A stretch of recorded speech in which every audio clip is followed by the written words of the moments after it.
Joe Rogan Podcast, check it out. The Joe Rogan Experience. Train by day, Joe Rogan Podcast by night, all day.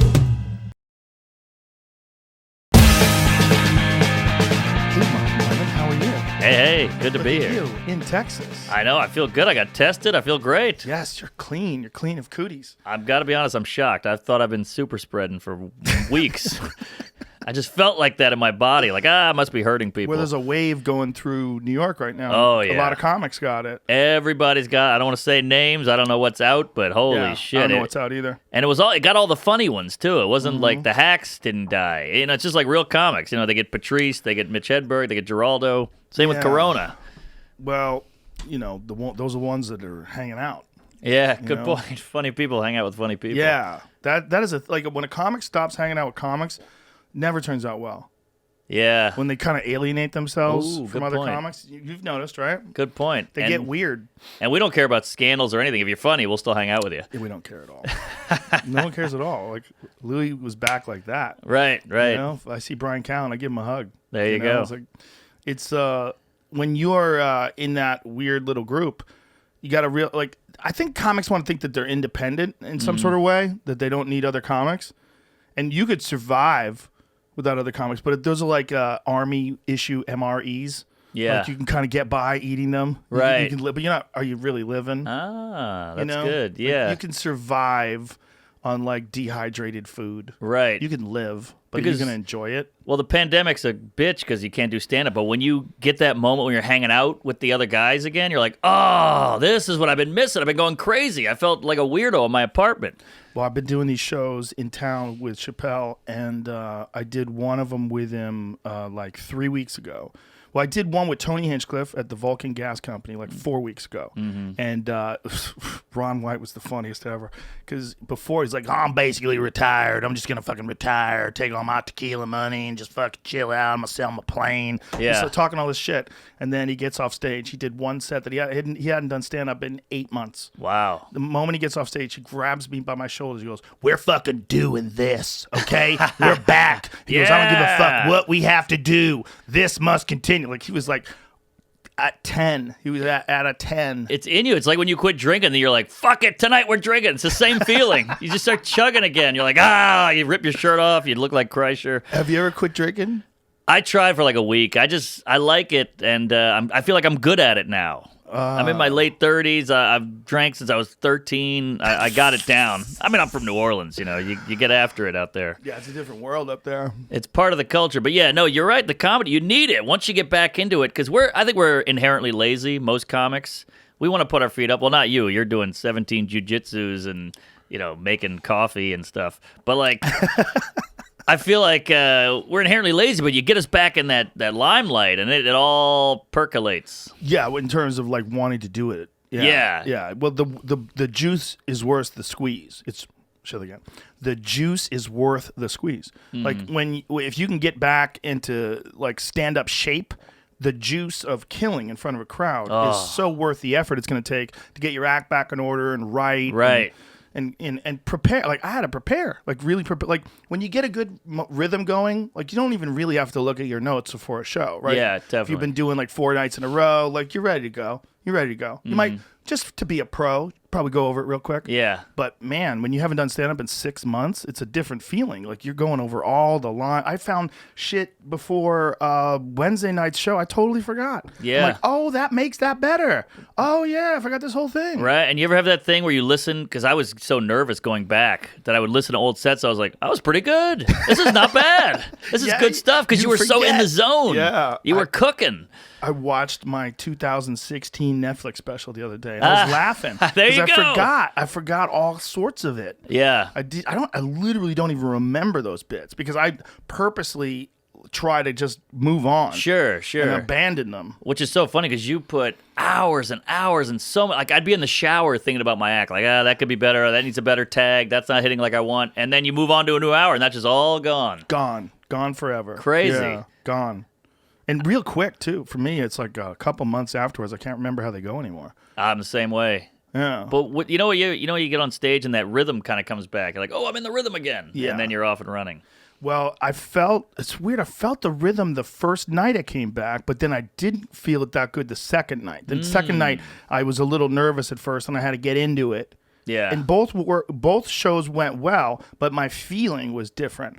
Like the laughs were there, but you know that feeling where you're just greased? Yes, the lube. Yeah, I didn't feel greased. I get it. It was working great, but I was aware, okay, and then this one, and then I did that one. Right, joke It's to like, joke. Yeah, all like fucking sticking it together and assembling it on the fly. And you can't be loose and funny if you're assembling in your head the whole time. When you're greased, you're loose and you're really you. The Chappelle shows that we're doing, he's got this like sort of hangout system. He's got it down. Everybody's COVID tested, plays great music in the green room, and people are just hanging out, drinking and laughing. So you're having fun. Right. And it's like for him, this is like he thought this through. He's like, I would be before a show reading a book and then go on stage and be funny. He's like, this doesn't feel good. Yeah. This isn't how to do it. Like, No. So now we're in the back and he's cracking jokes. We're laughing. We're talking shit.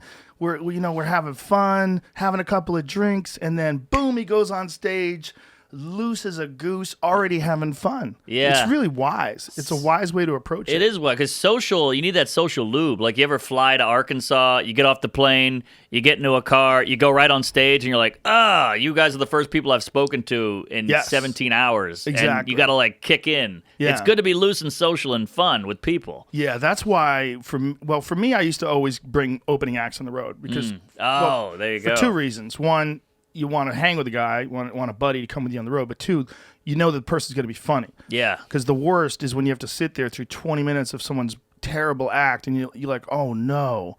And you feel bad for the audience. That's the worst. And then I used to feel bad, like comedy doesn't work. Like comedy's not real. Right. These people hate it. They'll never come see a show This again. is not comedy. What is comedy? Comedy can't be real. This guy's talking. Nothing can be funny. Well, comedy is pretty flimsy when you really break it down. Yeah. You know, it's like one little air conditioner, the blender's going, it's all over. Yeah. The waitress comes, it's all over. So you're like, damn, it's like a boner when you're 48. You know, it's harder to hold. You know? A stumble of words. Yes, it that's slips it. through your fingers. It's over. It's gone. Seinfeld said it was like when a car train goes by, like a train goes by, and one of the cars is missing, and you have to jump it with a motorcycle. That one missing car.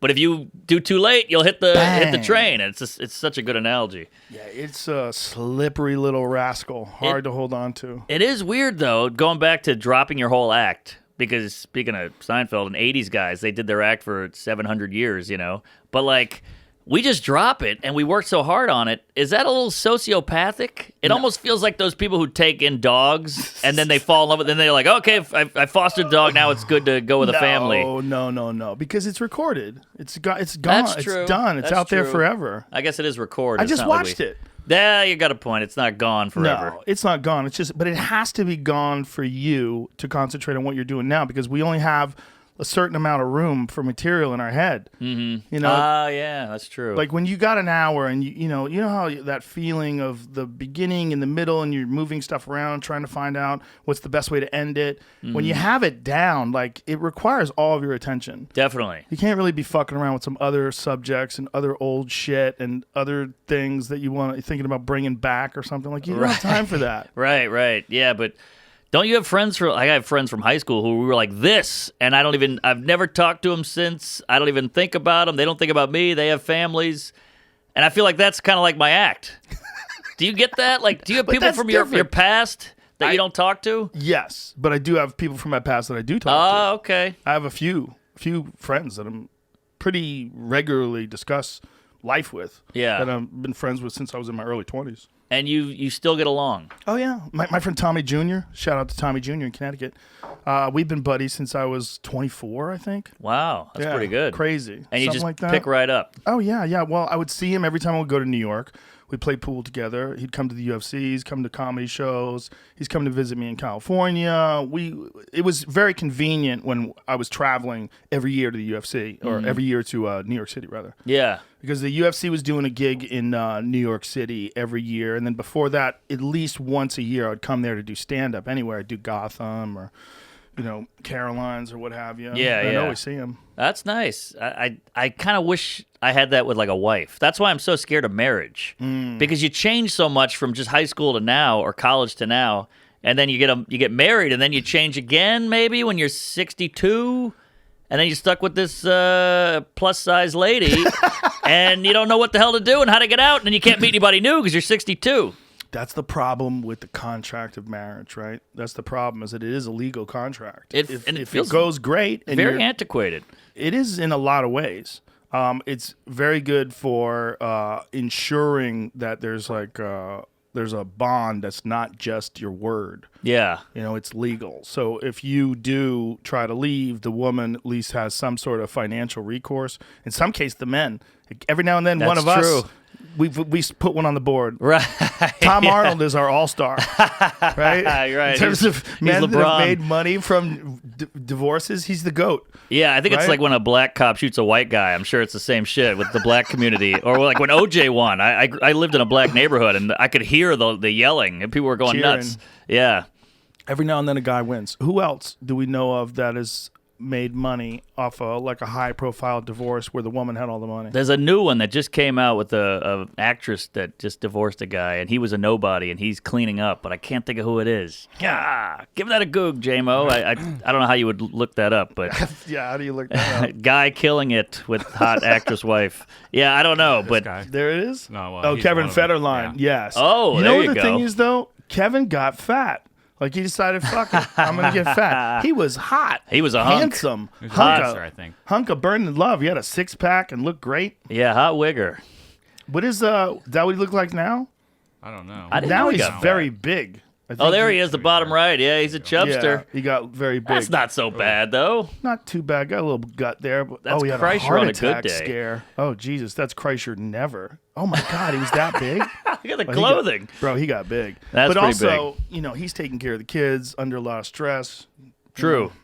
True. It's funny how all that stuff rolls out the window when it's like when the tables flip. You know, Yeah. it's like, hey, women need their money, and then when the guy's like, I need my money, it's like, oh, what are you doing? You're like, well, that's what you've been doing.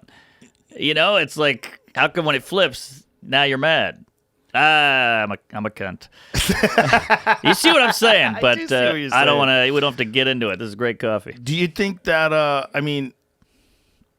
it's just they're non-traditional roles, right? And when a woman is killing it and she's making that money, there's an understanding that more women have been fucked over by men. Okay. Well, It's- that's probably it's- true.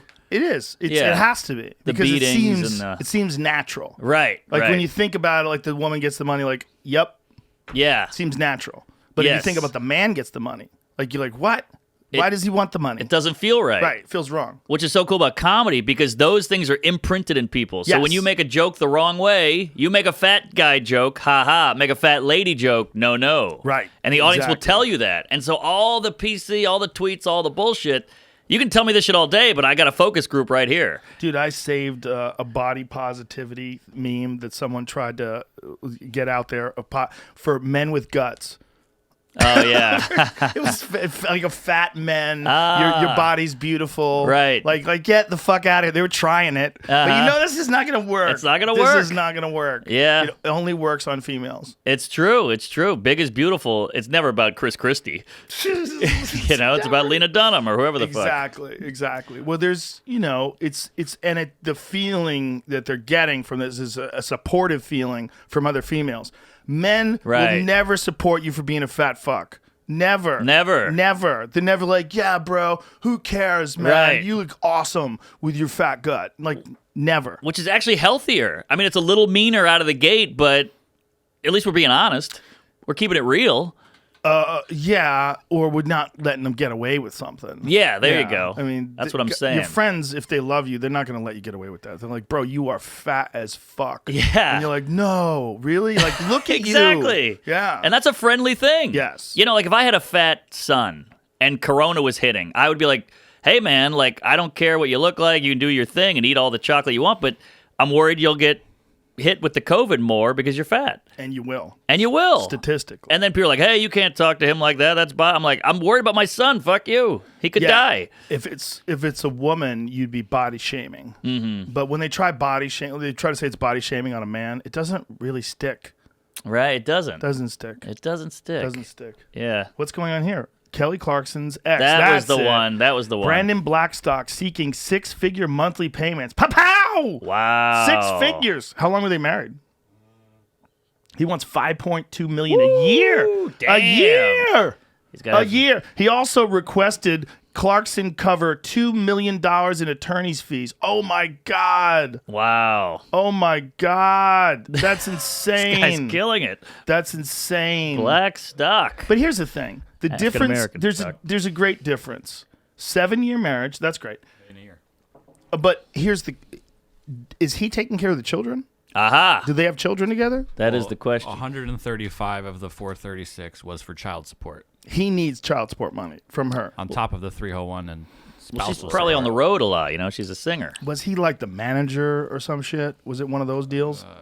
Because those deals get real tricky. Mm-hmm. When the man becomes the manager, and then it's very difficult for the woman to get away from the manager. That's like in boyfriend-girlfriend deals where the girlfriend's a singer, or in husband-wife. Or the dad. Was he? Google says he is an American talent manager. So. Oh, there you go. You called it, Betty. If there was any question that some of those motherfuckers are Weasley, those numbers show you. Yeah, definitely. Just to request that. Oh, my God. You want how much? I know. All the management. Joe Jackson was a psycho, and I think Jessica Simpson's dad was a real weirdo. He never obtained a license to legally operate as a talent agent, according to... Of course not. He was fucking the client. He didn't have to. Yeah, there you go. Right? That's awkward. When you're married to the client, you don't need a license. She was with his company for 13 years, though. Damn! That's pretty binding. The time that they were... Unlucky number. Whatever. Well, then there's the question, right? Like when a management company and talent are together, how much of the talent success is due to the management, and how much of the talent success is due just to the person being talented? Mm-hmm. And is it quantifiable? Now, this is where I could speak, because I have the same manager that I had when I was an open mic comedian. Wow, that's rare. Oh, yeah. Dude, I met Sussman, and I think I was 24. I was like 23 or 24, and I was terrible. I was an open micer. Yeah, I was driving a limo. I mean, but I had a few good jokes. I could kill, like, occasionally. I'd catch a good wave. Sure. When I was loose, and just randomly, he was in Boston looking for comedians, and he had set up a bunch of meetings to see all these different headliners, local headliners on stage, and I didn't know he was there. I didn't know anything was going on. I was driving limos, and I called the owner up, and I asked him, I said, I had a funny idea. Could I do 5 minutes tonight? Because he was already giving me some spots, and I was emceeing some shows. Yeah. I go, I got this bit. I think it's going to work. I think I got something. And I went up, and I opened with it. I remember it did get a laugh. What? Yeah. It was like, I wish I could remember the bit, but it was a bit that actually worked. I was like, yes, it's real. Yeah. And then I was real loose, and then I went into some of my old stuff, and I got off stage, and this guy handed me a business card like a fucking movie. Wow. The 80s, man. It was like, he goes, I'm a manager, and I'd love to talk to you and see you do more sets. Yeah. And I did one next door, across the street, like the next night. And then I went to New York, like maybe 2 weeks later, and did a bunch of sets for him in New York at Catch a Rising Star. And then next thing you know, I was living in New York. Wow. Did you fuck him? No. All right. Still, to this day. Never fucked him. But I've been together unheard with him. of. So with that kind of a situation, like that guy is, and Chandra, my other manager, they're responsible for a giant part of my success. Yeah. Because I know them so well, and I've been with them so much, and I trust them, and I love them, and it's like we have a friendship as well as like a working relationship. So in that case, yeah, they like it's. Like some people don't like giving the money to their managers. Yeah, it sucks. It kind of bugs them. I hate it. Give this fucking guy a piece. Especially when they don't get it for you. Yeah. If they get it, here, have at it. But I don't have that feeling at all. For me, it's like that's the only way it works. I mean, and they supported you in all like the all the tough wackiness. times. Oh, that's great. All the wackiness. And they, I I mean, none of them thought the fucking podcast was ever going to be anything. No one did.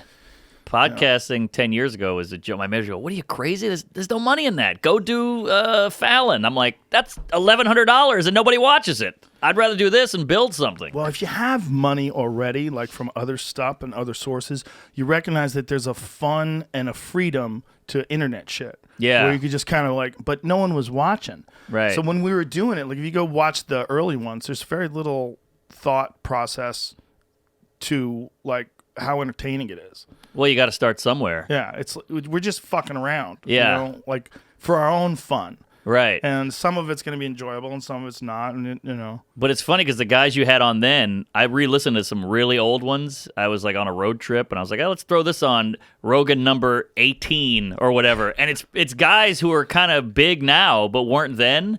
And it's fun to hear them. They're way more loosey-goosey in the early days because you had nothing. You were just more yourself and you weren't a business yet. Yeah. You know? Well, that's what everybody's worried about, the blowback from just being a comic.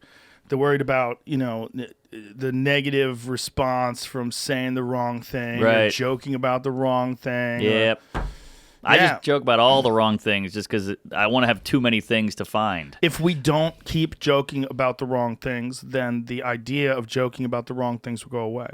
I agree. If you see Quentin Tarantino has a movie where a woman gets her fucking brains bashed into a fireplace mantelpiece, right? Yeah. Do you get mad at that, or do you think that's a part of the film? Do you think that this is endorsing violence? No, you think it's a kind of weird art where this is craziness is happening. But for whatever reason, because the stand-up is on stage by themselves and they wrote this by themselves, they're not given that same sort of leeway. Yeah. Like, you can't just fuck around about something and say something you don't really mean, but it's outrageous and you're not supposed to say it. Sure. And that's the reason why it's funny, is because you're saying something you're not supposed to say.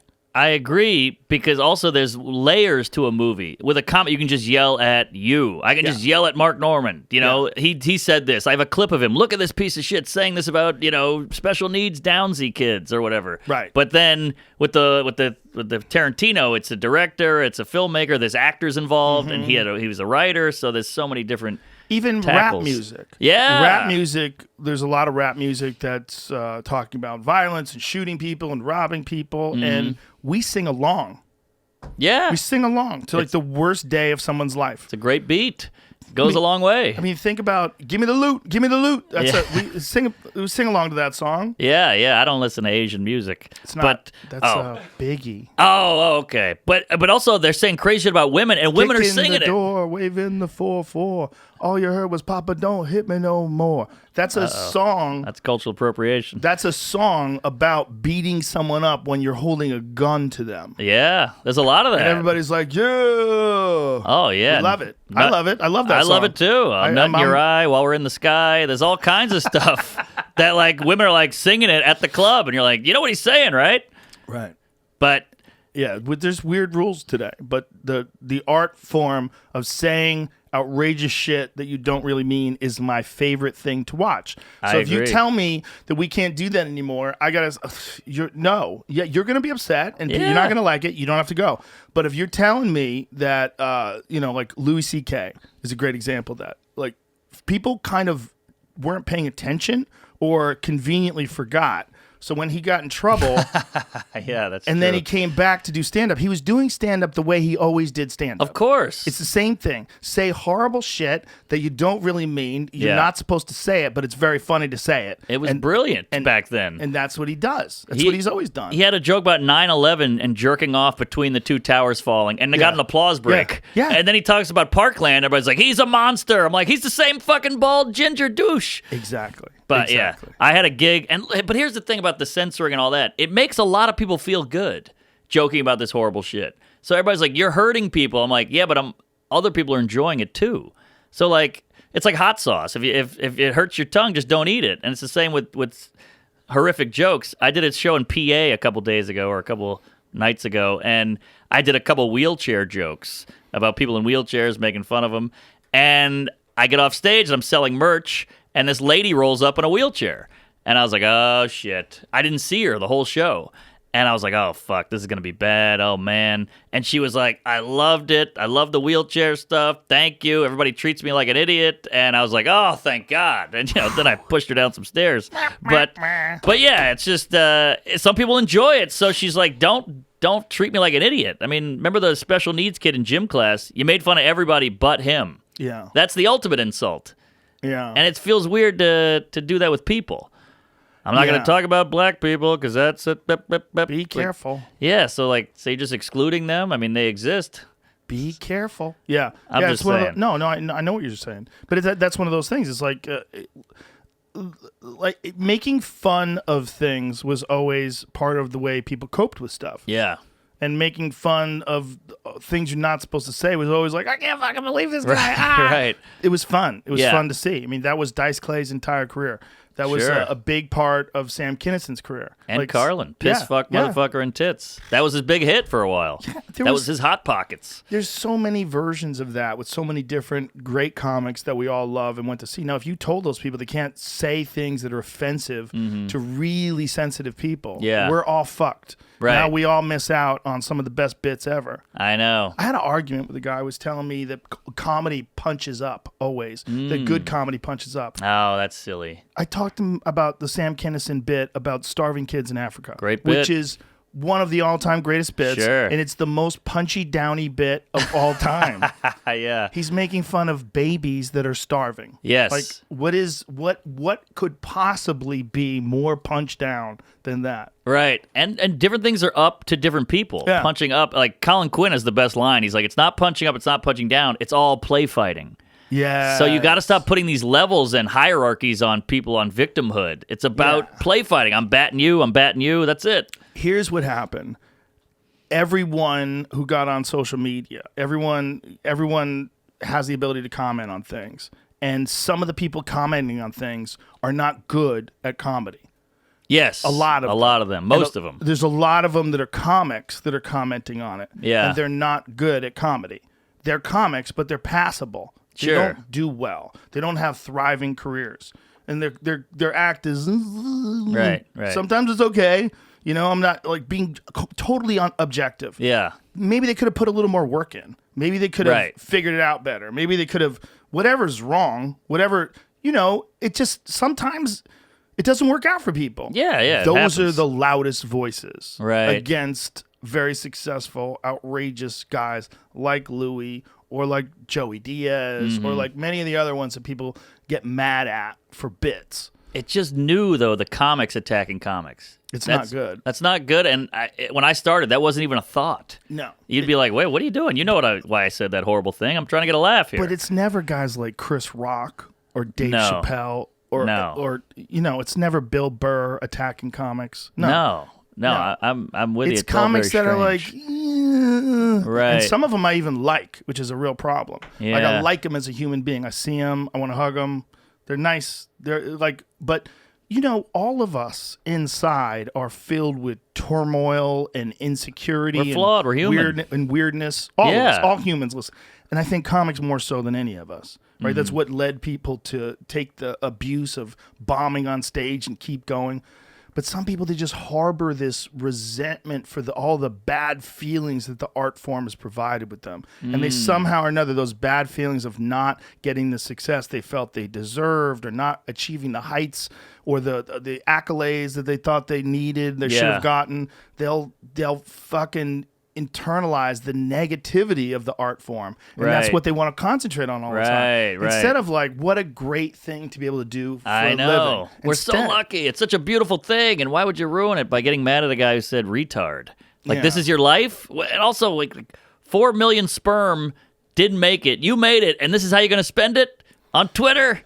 Tweeting and twatting? A lot of people are unhappy, man. And Twitter is a magnifying glass for that. People are normally unhappy. I mean, we went to the Crusades and the Depression and, Vietnam, Civil Rights, whatever. I was just, everybody's unhappy. We're all going through shit. Just weird to attack and pile on. Why would you make more shit? Well, it's just, it hasn't been explained to some people or they have a different opinion of it than we do. There's a lot of people that say things that I don't like, but I don't have time. And comics that say things that I just don't think are very funny.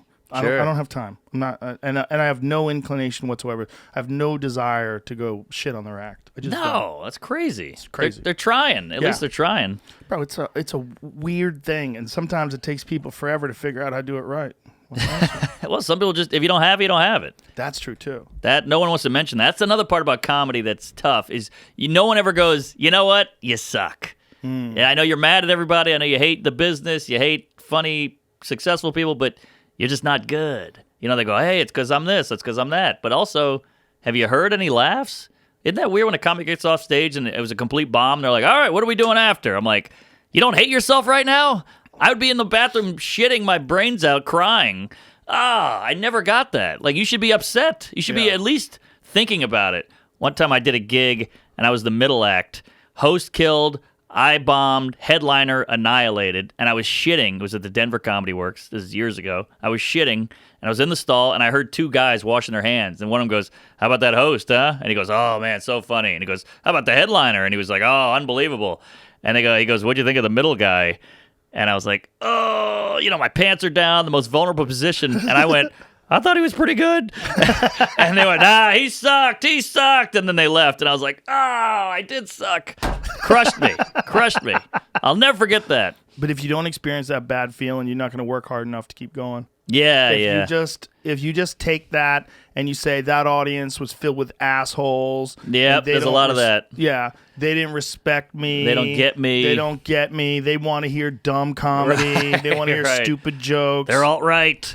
Yeah, there's something about them that's wrong. It's not me. Right, That's what people do. People do that in relationships. They do that in friendships. They do that at work. A lot of blaming. There's a lot of people that get fired from their job, and then they just want to say, I was discriminated against. They didn't no, they didn't like you. Right, they don't want you in the office. That's it. You remember the guy who used to go up to a girl and hit on her, and she'd go, no thanks, and he'd go, fucking dyke. And you're like, maybe she just doesn't like you. Like, every girl's got to want to fuck you. That's a dark thing when you see that from men. Yeah. I think that, again, comes from the same kind of thing that we were talking about with comedy, that a lot of people in their head, they don't think about how lucky they are to be a comic. They think of, how fucking just it's so filled my life with frustration and fuck, and it's because of these fucks and that fuck, and I didn't get where I wanted to be because of fucks like you that fucks like him or fucks like her. I think that's the same thing with almost everything. Yeah.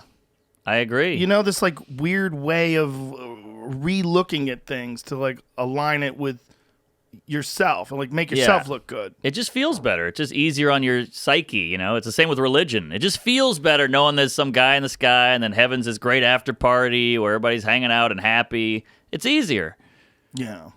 I know that's a big jump from comedy to heaven, but I don't know. Religion, that I'm feeling jealous that of you them. get though, that what you were talking about, that is critical. That feeling of just awfulness. Yeah, that should be innate. It should be there. Why don't you feel bad about that set? This is your worst job. Feeling. Yeah, even if the crowd is a bunch of mooks on Long Island or some country club, you should still try to figure out a way to get them. You're the entertainment for the night. They paid. Yeah. I don't know. I find that strange when people aren't upset that they bombed. Well, it's that's protecting them. Yeah, that's what I'm saying. Yeah, but that people gotta realize that protecting thing doesn't work. You pay the price.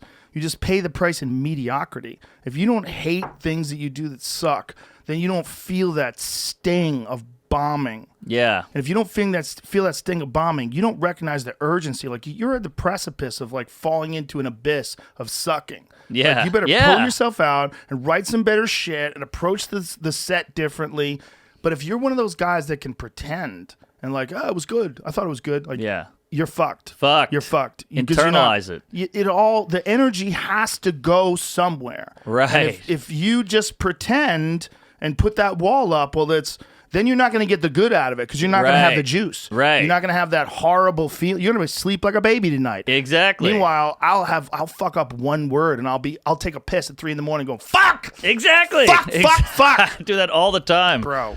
Oh, man, I'm in many Red Roof Inns showering going, go! Why did I say that fucking riff? That was horrible. I hate myself. But that's why you're good. The hate of the bad stuff. Like, you're the one who knows it more than anybody because there's no surprises for you. Right. You're the one whose act you have to hear every fucking day, and there's no surprises. Yeah. Occasionally, you riff a surprise. Yeah. And when you riff a surprise, you get a little joke. Yes, Like, yes. oh, a little joke for me. Exactly. I get a little juice from that. Yay. Right. But most of the time, you don't get the laughs. Yeah. The laughs are coming your way because you're orchestrating it well, but you're not laughing. Yes. Very rarely. And you know your instrument better than anybody. Yeah. You're calibrated. So when somebody goes, sounded good to me, and Yeah. you still know, I Yes. wasn't there, it wasn't great. It's all Exactly. how you feel. Exactly. And don't let them change it. No, you killed. And some people go, maybe I did. But no, Exactly. you got to stay the course and know you suck. Well, some people don't like that feeling, so they start blaming other people. They start blaming Yes, the audience. yes. They start blaming this. And it's natural. That's a natural thing to do. But it's anti-growth. You can't do it that way. Anti-growth. It'll fuck you up. That's good. For that sacrifice, for that good feeling of dishonesty, that feeling where you're like, yeah, fuck them, that you could turn your anger on external sources. Yeah. You're ruining your opportunity for growth. I agree. Like, you got a little gift right there. You got a little gift of eating shit. Yes. You got to take that little gift and just remember it. I mean, what if you did that with weightlifting? That was too hard. These weights suck. Fuck weights this are- gym. Patriarchy. Yeah. COVID is actually a great motivator because like people keep trying to bring it down and it's still killing. It's like it's impressive. Like COVID's got haters up the ass and he's like, fuck you, I'm still going. Everybody's talking about me. I'm a household name. I'm universal. COVID's huge.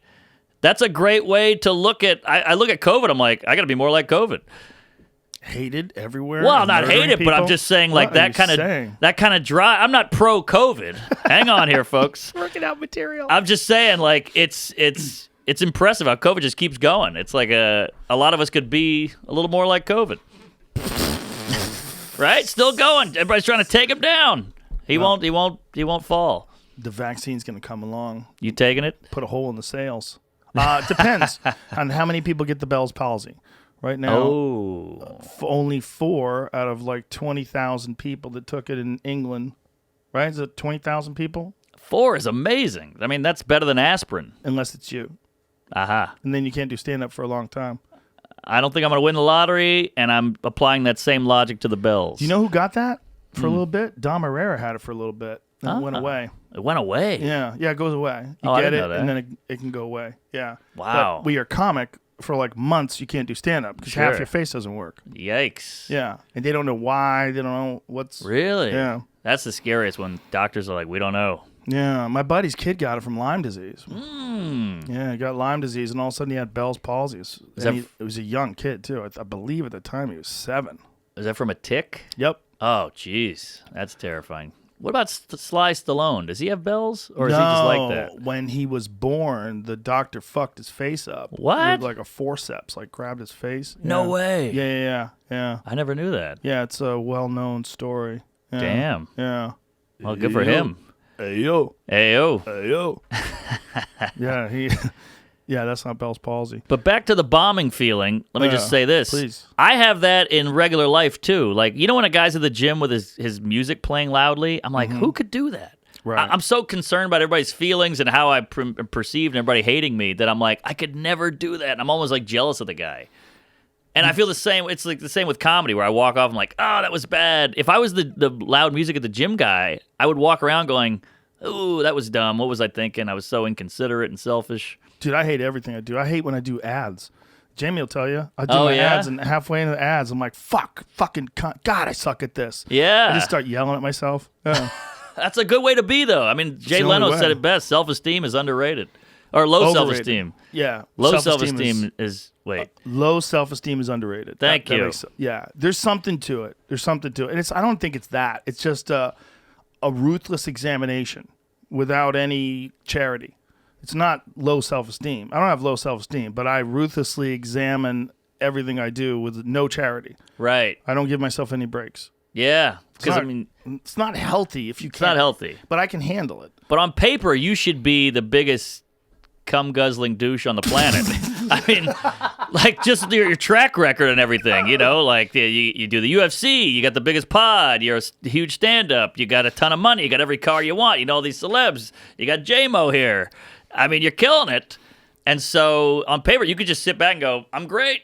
I made it. Everything's perfect. I got a wife. I got kids I love. I got a handsome dog.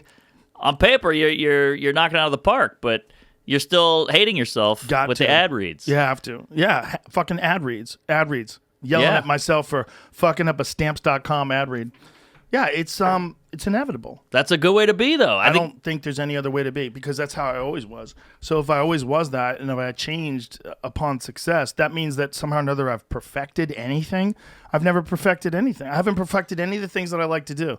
So then I'm always trying to do better. So if I'm always trying to do better, why would I like any of the shit that I'm doing? I should agree. always be trying to get it better. But I think you're in the minority. I think most people get one glimmer of some success or some, money or fame, and they just go off the rails. But I think that's the same thing that we were talking about. That's what they do to protect themselves. Aha. Then instead of concentrating on the work, now they're concentrating on like accolades they deserve. Yeah. Now they're going mommy dearest on you. Now they want all the love and all the attention. But Right. your work suffers. I agree. You can't do that. Like first of all, it's not wise to do it as a person because I don't think it's a healthy way to look at things. Like if you're playing a game and all of a sudden you win the game, you're ahead. Do you change your opinion of yourself because of some stupid fucking game? No, you should, like you gotta look at it for what it is. Yes. And if it's an art form like stand up, it demands that you pay attention, that you're honest. If you're not doing that, you're not going to get better. So all the people that wind up wanting more than you get what you fucking deserve. I know. This If is you what's do weird. the work, it'll show up. Yeah, you get what you deserve. Yeah, the results. Like, it's a real meritocracy in a lot of ways. It doesn't seem even sometimes. Like sometimes Sure. maybe you aren't getting attention when you should, but it always balances itself out Yes. with consistency and constant work. And just the people get the word out. Right. It's right. a real meritocracy in that way. I think that's why sports and like UFC, I love watching because it's just like that guy got punched in the face. He lost. Yeah. And he goes, I should have dodged. I should have ducked or I should have Right. parried or whatever it is. And it's just so A to B where everything else is complain and blame other people. It's just fun to see like I fucked up there and I lost. Well, that's why I always love the game of pool because the game of pool is absolute. The ball either goes into the hole or it does not. Aha. And you could find a lot of reasons why the ball doesn't go in the hole. And a lot of guys they would lose a lot at pool. Yeah. They decided there was reasons why. Table slanted. Yeah, The well- stick sucks. I don't have my stick, man. It was always excuses. They got somebody distracted them, or this guy's on drugs and that's why he's playing so good, or the balls won't roll for me today. I'm getting bad rolls. Like this is bullshit. I got shit luck. Yeah. Like there's always a reason why they don't do well. Right. And you can see it.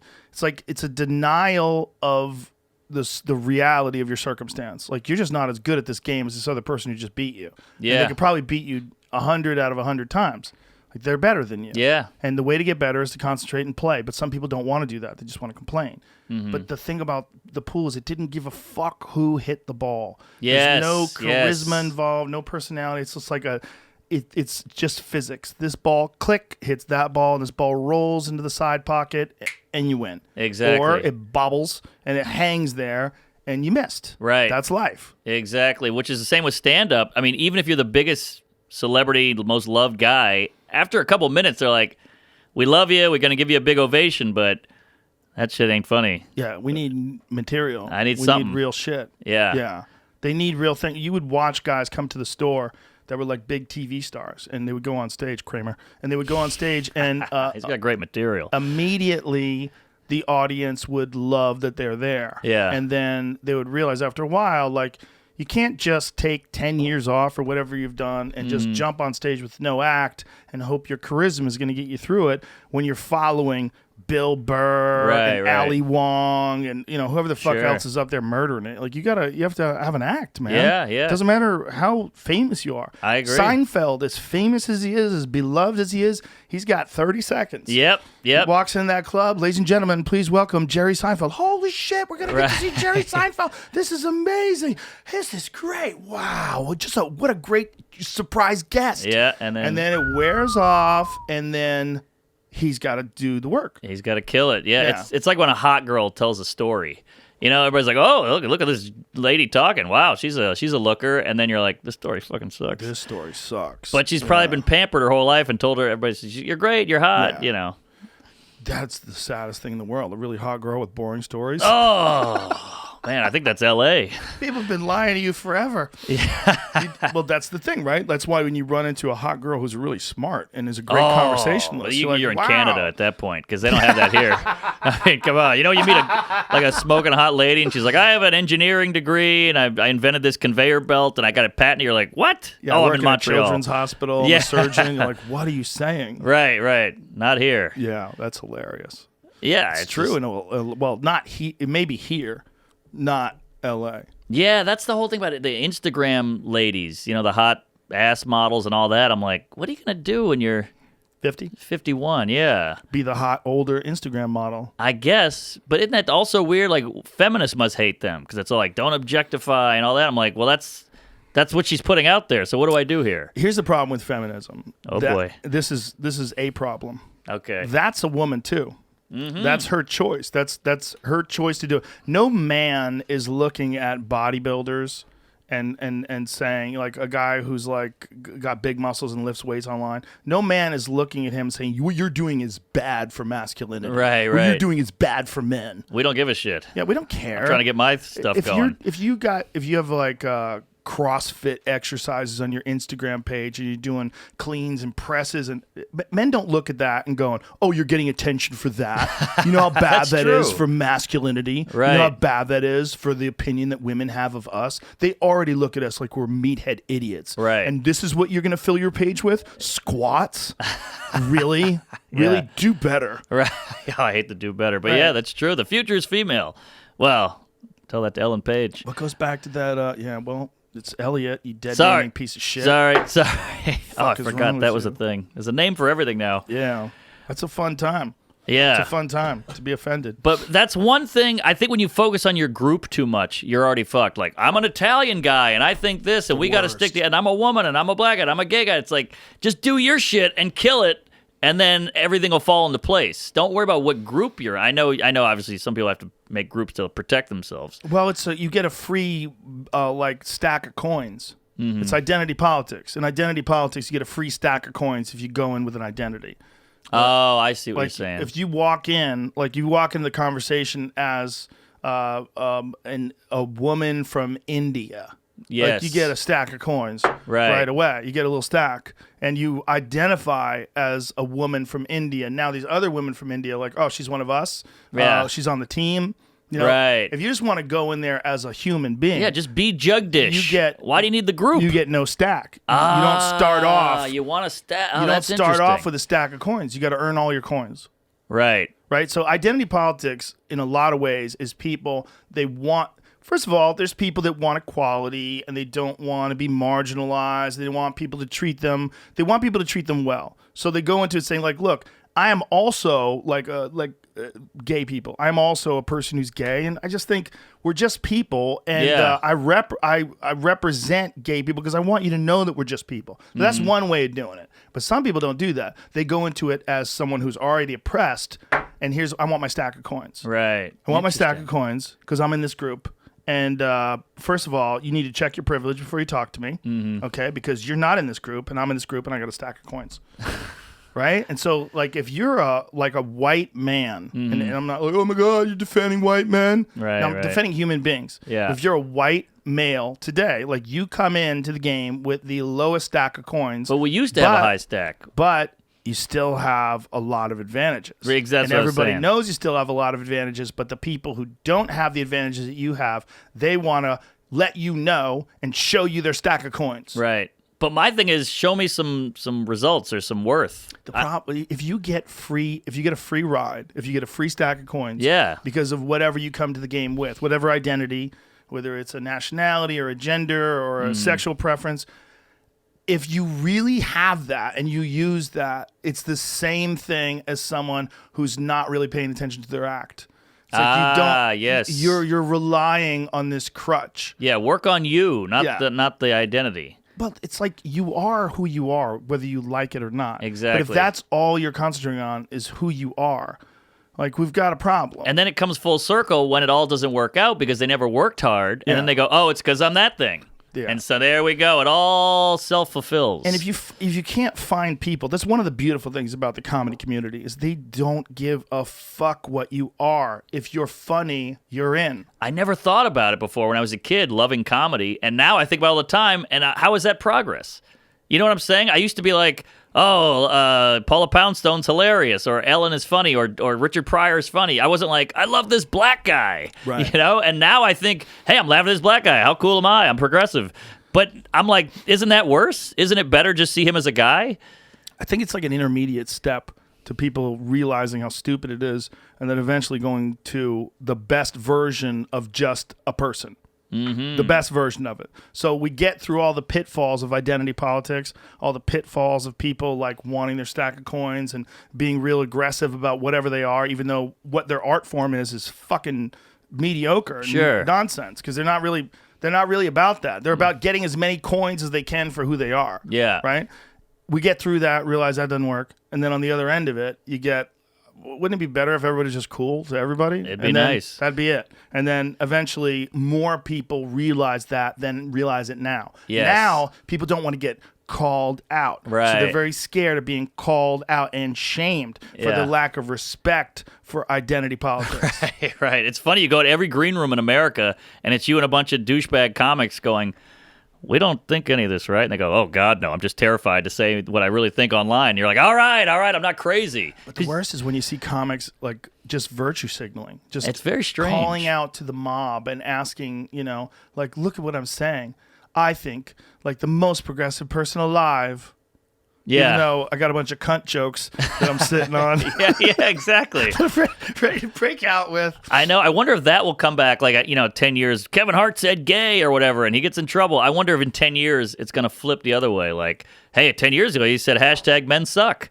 I mean, that's a little sexist and, I hope whatever. the comics do it themselves. I hope they realize themselves. They It'd were be stupid. nice. I assume people are laying in bed at night going like, what am I doing on Twitter? You know Bridget Jesus. Fetisi? Do you know Yeah, Bridget? she's funny. Hilarious. Good She's- Twitterer. She's the best. Maybe one of the best follows on Twitter. But just great on podcasts too. I love her on her own. I will love her when she's on this one. But she's one of the best examples of someone who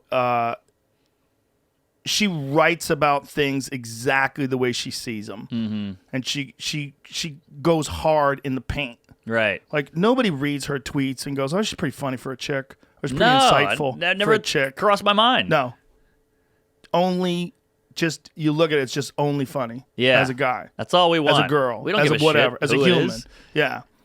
I remember as a kid watching Mel Brooks movies and being like, this lady's hilarious. And it was Madeline Kahn. She was so funny to me. And I never thought, like, I like this funny lady. It was just, she was funny. And had a now it's just forced down your throat. Hey, you gotta love women. Women are funny. You're like, all right. I had a point about Bridget, and I forgot what the fuck Oh, it was. shit, I stepped on you with smoked Khan. weed.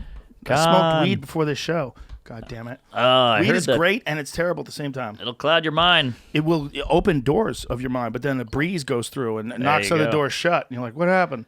Well, you let in the breeze. You let in that weed breeze. I wish I liked weed. I see all my friends toking all day and eating brownies and shit. And I'm like, I would be ruined if I did that. What were we talking about right before I brought her up? Shit, Jug Dish, the Indian lady. Cunt jokes. Yeah, we're all in a green room, jizzing on each other with the truth, and everybody's on Twitter and full of shit. I had it Start right saying there. her name because she says whatever she wants on Twitter. Yeah, but there was a reason. I had a point, and I Oh. forgot what the point It'll was. come back. Son of a bitch. See, that sativa will get you there, fatty. Yeah. Also, I'm fasting, so Oh, really? yeah. So today is I'm not eating until after the show. What a country. We fast on purpose, baby. Yeah, we starve ourselves on purpose. What a weird, weird world we live in. It's so good we gotta make struggle. Yeah. We do that every day. I gotta tell you, this coffee is so good. I'm trying not to drink more of it. I didn't start drinking coffee until I was like 34, and now I'm obsessed with it. What happened? I just always looked at it like, oh, my mom drinks coffee. What is that? I got energy. I don't need to fucking rely on this brown liquid. And then one day I was hungover and I said, fuck it. And I've never gone back. And now if I don't drink, I get a headache. Oh, you're hooked. It's got a hold on me. I'm sure you do too, but you just Yeah. probably drink so much you don't get the headache. I just keep drinking it. Yeah. It's available. You can get it everywhere. I know, and it's very good. And BlackRifleCoffee.com. this is good stuff. I'm drinking the Keurig dog shit at home. Oh, this is the real shit. I don't know what version of Black Rifle this is. It's probably it tastes like it's Ethiopian. Oh, geez, you know your coffee countries, huh? Well, You're a connoisseur Ethiopian of it. has it's got like a kind of lemony flavor to it. Uh-huh. Like that's where all coffee originated. Ah. Yeah, so a little tidbit I learned from Peter Giuliano, who's a coffee expert who was on the podcast many years ago. But all of it came out of Ethiopia. Huh. And then they started planting it in Colombia and all those places. Right. Well, what's up with energy drinks? Who are these idiots? I mean, like, I see some 14-year-old kid drinking a Monster. I'm like, what are you doing? You're 14. You need that? They taste good. Oh, I And- disagree. Monster, Diet Monster, those white cans. There's a diet one now? I drink it all the time at the UFC. I love the guy who's like, I need this shitty elixir to fuel me, but he's like, I gotta watch my weight too. He's like You drinking don't want poison. sugar. Oh, all right. You want the speed, but you don't want the sugar. I just it looks like piss coming out of there, and it tastes all chemically. I don't know what I'm drinking. I don't know. I understand what you're saying. I respectfully disagree. Those white cold monsters, I've those seen the diet white monsters, ones. I fucking like them. They're not good for Okay, you. It's okay. not like something you should drink all the time. Yeah. Can't be good for you. Can't be good. I mean, there's a bunch of stuff. It's like Diet Coke. That's not good for you all the time. But occasionally, Occasionally. I like a Diet Coke. They say it's worse for you than regular Coke.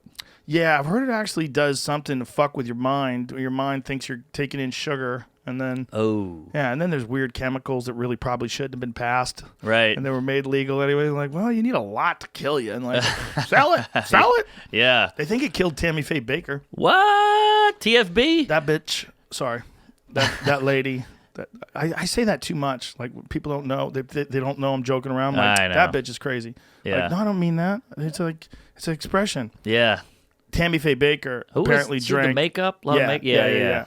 She was way back in the day when Jim Baker was with Jessica Hahn and the Sam Kinison love triangle. Do you remember all that? Oh, that's right. Yes, that was some yes. 90s shit. Yes, back in the day, son. Yeah. But she apparently drank just fucking pounded Diet Coke all day and then got cancer and died. And everybody's like, it's a Diet Coke. Oh, look at That that. did it. Yeah. The Diet Coke. I don't want to speak out of school, but Colin Quinn got real sick, and he drinks Diet Coke like it's got like a vein thing going on.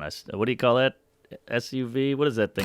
What is that called? A stent. No, in it's his artery? it's a Varicose vein. ICU. The thing, the Heroin? bag with the hose. IV? IV. Thank you. We got there. See, we're on the same wavelength He had there. to get an IV for. I'm just saying he drinks so much Coke, it was like an IV. Oh. Like he sits down at the cellar and they hand him a Diet Coke. That's where he was at with it, and he got fucked up from it. So Do you think I don't that's it's good. what get him in, or I think that's part of it. I don't want to go into his whole health world. is but he yeah. on that New York City pizza diet? Oh yeah, he eats like a 6-year-old retarded kid at a swim party, and it's like wings and all this horrible shit. And we're not getting good. older. You got to cut it out. Yeah, you got it. You can have that stuff in moderation. But Yeah. it should be the exception, not the rule. What's up, I Jay? read an article about her interview where she said this is her quote, what she was doing for breakfast. It's on the screen. Okay. Oh, What'd she say? Faye Bake. I'm sitting here eating a Nestle's Crunch for breakfast. I feel it's a good breakfast because it has Rice Krispies in it, Ha. and I'm also drinking a Diet Coke. Well, first of all, she's probably high. Let's be honest. No doubt Right? about What it. did they- you know that lady was probably on some pills. They probably that- juiced her up It with said that she Valiums picked up and- Diet Coke when she kicked the prescription pill kicked. issue. Air quote kicked. I was Yeah. trying to find Yeah, they something. took her off one, put her on something else. It's hilarious Yeah. when you hear what they fed these actresses back in like the 40s, like the. Meth. Well, it was like cigarettes, coffee, and like broth water. For the Dorothy from Wizard of Oz lady. What's her name? She died on a boat with the other guy. That's the one. She died on a boat? No, who am I thinking of? Natalie Wood. Natalie Wood. Yeah. She also just ate air, salads, and smoked cigarettes. That was their whole This is diet. The saddest thing that they tell women to starve themselves. I know. Like that's what looks good for us, a starving woman. It's a shame that it works. But see, I'm all over the road with the ladies. Like I got my lady's got like some good curves and a ample bosom, and then you see a super skinny chick. You're like, hey, I'm into that too. Yeah. I'm not one of these. I got a type. I like a vagina and a face. Well, some people are skinny because they're healthy, Right. and they exercise a lot, and they have a fast metabolism, and that's their body type. But some people are starving themselves. Yes. And there's a difference. The girls who are starving themselves want to be like that other body type, but they're just not. Mm-hmm. You know, and so there's this weird thing going on where you're just killing yourself Right. to look like that. I think black people had a big change in that. With the With the thickness and the butts. Butts were nobody's talking about butts in the Right. 80s. True. And then black people came in, they're like, we like asses. And I cannot lie. We went to a weird place when they figured out how to do butt implants, though. That's no good. Don't like the butt implants. That's just they went to a weird place when they figured that out. When people figured out how to give people with skinny legs big butts, it's like, whoa. I know. And they're chunky and they're like bouncing in the wrong way. And then you see different lumps. It's bad news. Brazil's strange. all What would into you guess that. the first breast implants were? Where? When? When? Yeah. 21. There was a 1921. TV show on it starring the dude from Friends. Breast yeah, men. But that was like Yeah, David Schwimmer. Yeah. like the I jerked maybe off to the- that. I That think we all wasn't- did. Did you No, it jerk was off way to it? before Yeah. that. Way before that. Really? Yeah. 1921, Okay. I'm All right, saying. Let me guess. I'm gonna say 1950. It says they've been around since the 1890s. Ah! And the first butt implant was 1969. What? Yeah. What? Yeah. The 1890s. I'm gonna look it up. There was this one dude who won Fear Factor, and he was torturing this other guy that was competing against him. The other guy, I don't know if he was really homophobic or they were just joking around. I don't know. Yeah. But anyway, at the end of the show, the dude said that he told the other guy he was going to spend all the money on butt implants because the gay guy won. And he told him, he goes, I'm going to get my butt implanted now. And Wow. you can see the guy just defeated. Just think, like, I would have had so many good uses for that money. Now this Right. guy's just going to get his butt bigger. What an idiot. Also, wouldn't you, if he was a bottom, wouldn't that hurt you'd lose some inches? Maybe he's not a bottom. There you go.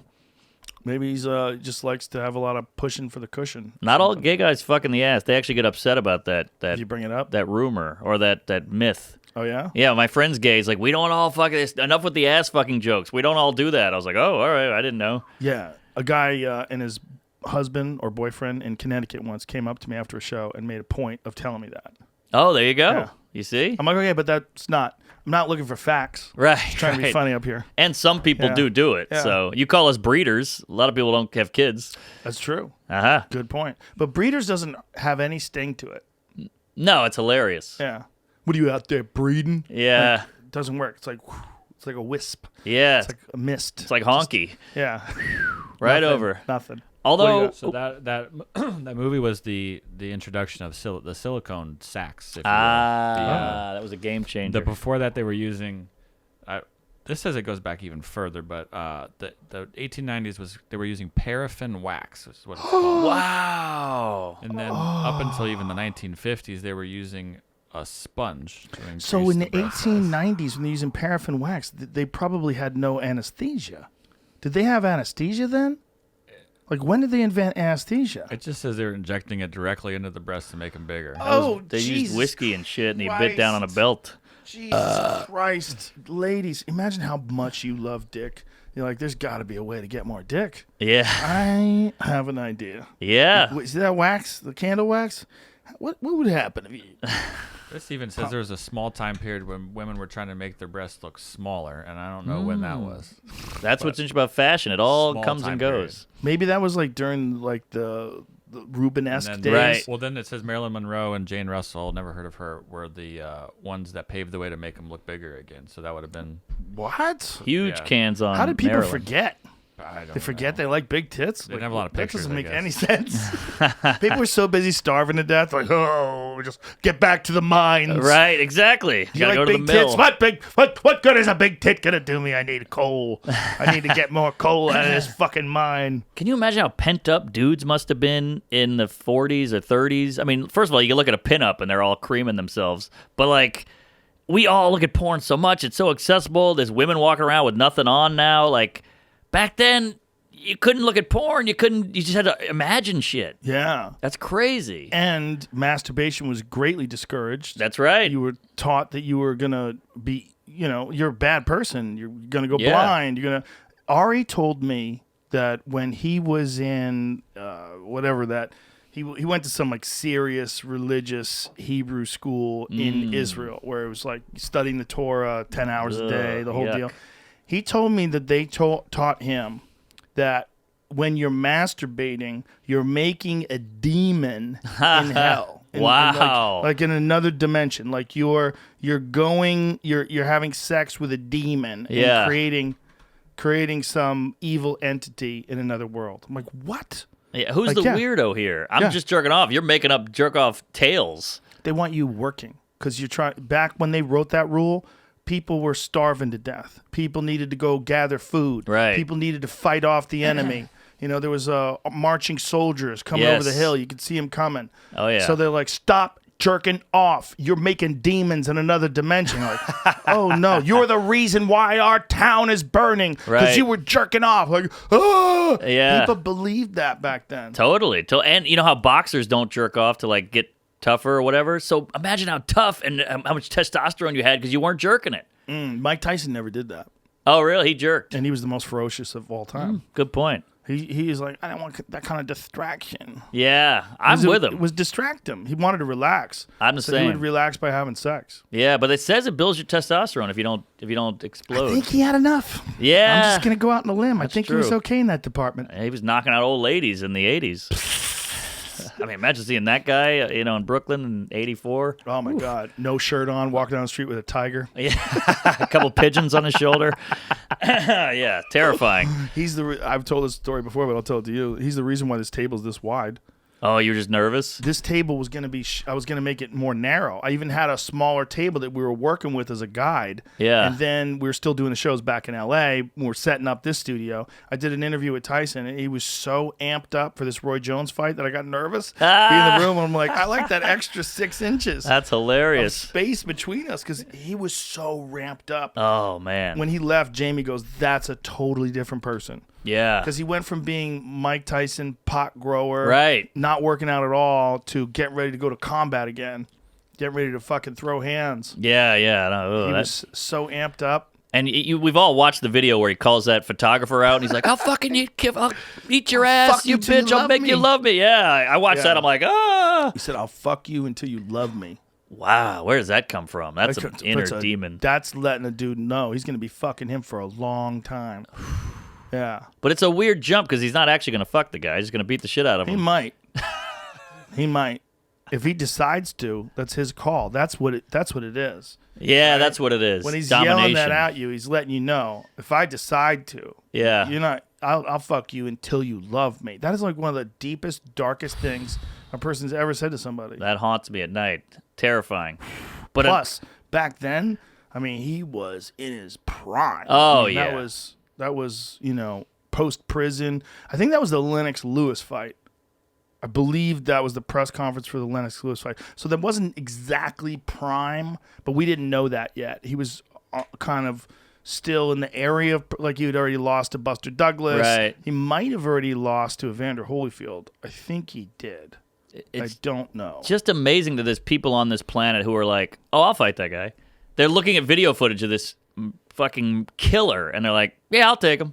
There's a lot of killers out there. I Mark know, but Normand. it- They always want to be the man who beats the man. That's what it is. That gives me hope. Yeah. I know we call it toxic masculinity or whatever the hell, evil men, but it's amazing that somebody would want to go toe-to-toe with this fucking monster. What is this about? This is a different I know thing. it is, This is but I'll it eat says your that- children. yeah. Oh, this is a different one. Yeah, play this. Play this.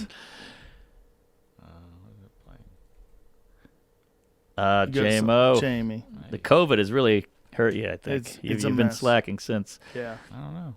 Something's wrong. By the way, quite a hog on JMO. I saw it in the Saw it? sweatpants. Yeah. Hey, Wow. Quite a piece you got you're there. welcome. There you go. Man, he's not denying it either.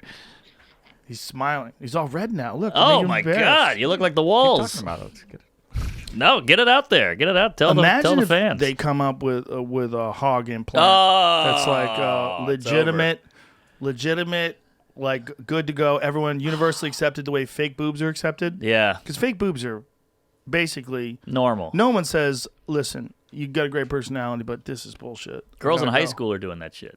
Oh, yeah. Oh, High yeah. school? Oh, Is yeah. that legal? How is that Well, legal? you hit 18 or whatever. Oh, God. But yeah, I feel like it should be 21 before you do something like that. Yeah, but man, would I kill for a huge dong?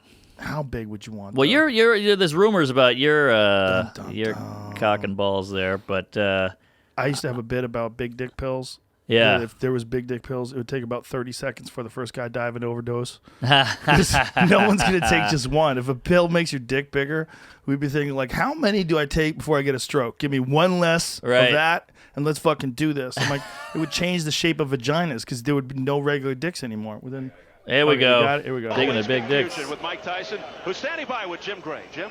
Yeah. Okay, thank you, Steve. Mike, was that your shortest fight ever?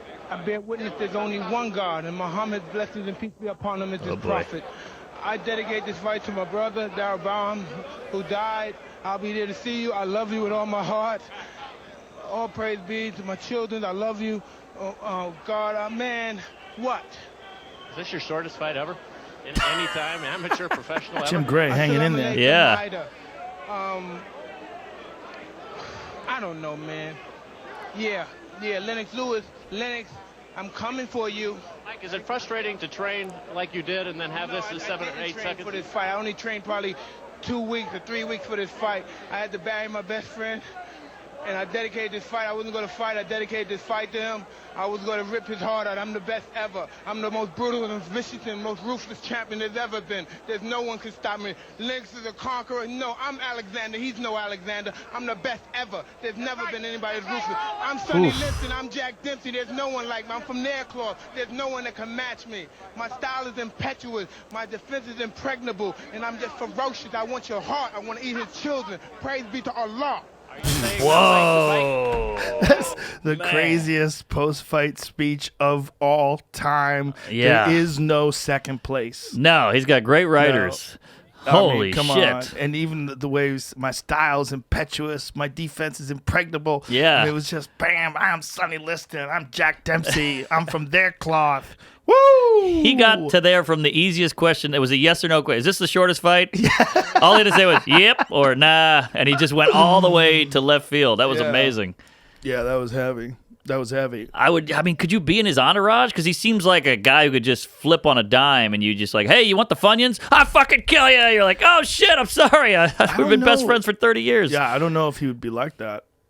When I've met him, he's been very nice and very friendly to everybody. But I think when you're a dude that's that fucking driven and that maniacal when you're at your best, I mean, you got to realize, like, throughout his life, all of his great success came from his ability to be ferocious. Mm-hmm. All of it. Right. I mean, the whole success of his fighting career came from his skill, his technique, and his ability in the heat of the moment to be ferocious. So he Yeah. was just geared up for that.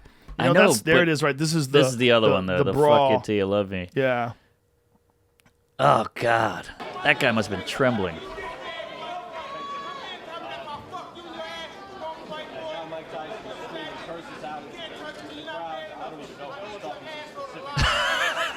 He-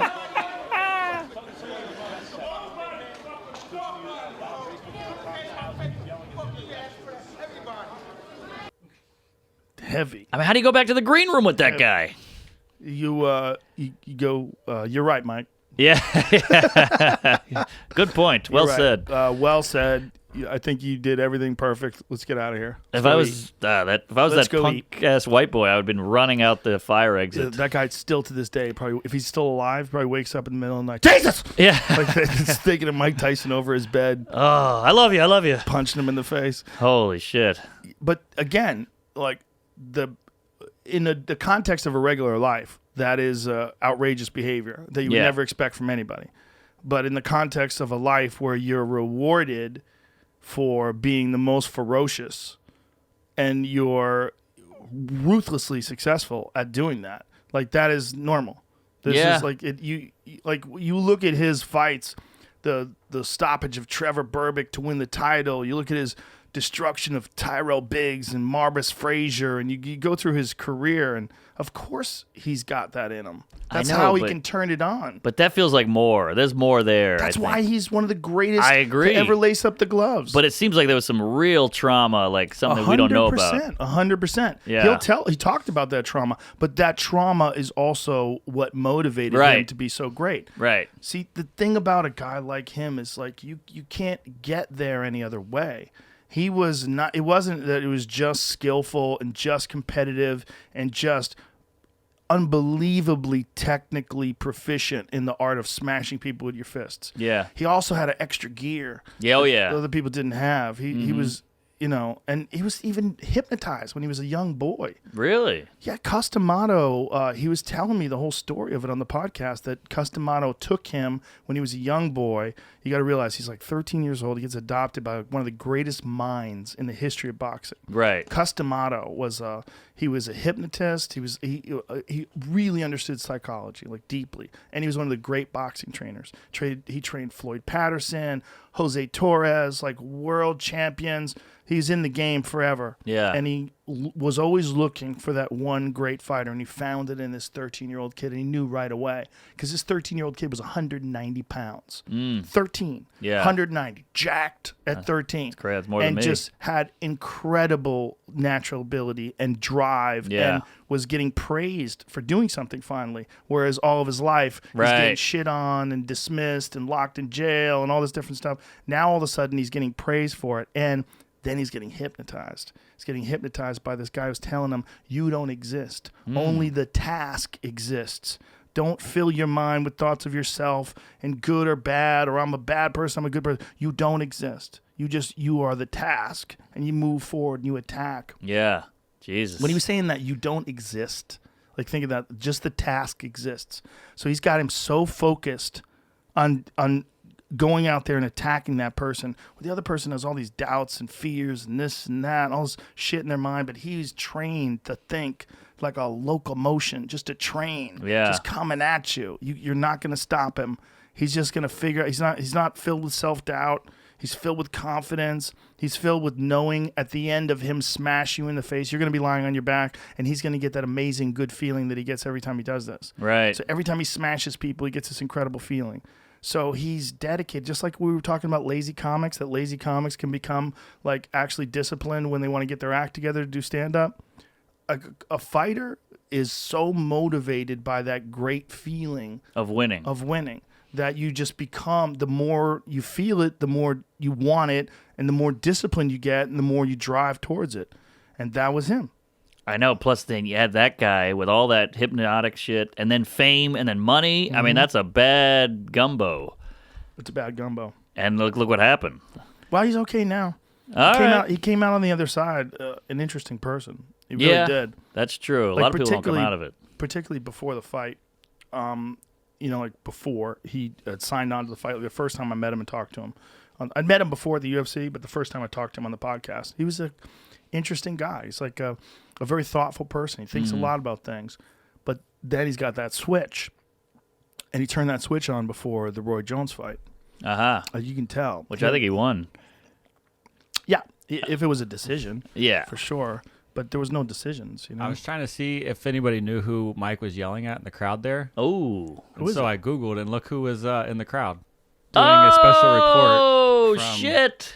Live. He was doing it for the Tonight Show with Jay Leno. He's like a whole week Oh, of my shit there. God. Good And eye, Dave is J-Mo. there, like, talking to tons of people. Look how skinny Dave is. What a Yeah. gig. It's a young Dave. You got to bring this up when you see him tonight. This is He's amazing. talking to Lennox. I don't think there's a part where he's talking to Mike here, at least, but Probably for safety. he may or may not have been the guy who's fucking yelling that. No, he's he a was white boy. Oh, White okay. That's boy. okay. And Dave would never yell out a stupid. No. No, I know. I was just, there's joking online. He was yelling at Jim Brewer. That's amazing. It's a lot of people are listening. They're like, "Who are you talking about?" Dave Chappelle. Right, Sorry, right. A folks. skinny, young, Very young goofball Dave Chappelle. Chappelle. And they're playing rock paper scissors. And he just jacked Lennox Lewis. Rock paper scissors. I got the champ. Remember you were a young comic, you'd take these weird gigs? Yeah. East Coast bitch. That is hilarious. Wow, you forget the body of work. People have just done so much in showbiz. When I was talking to George Foreman. Look at the size of Foreman's fucking hands. Oh yeah. Jesus Christ. What year are we at here? 2002, it says. 2002. 2002, George was still fighting, I think. That can't be right. Wasn't he still fighting in 2002 or no? No, he had already retired. He probably retired like 99 or some shit, if I'm guessing. Dave's hand's holding up just one of. Look at the size of his fucking hand. Look at that Dave's. left hand in front of you.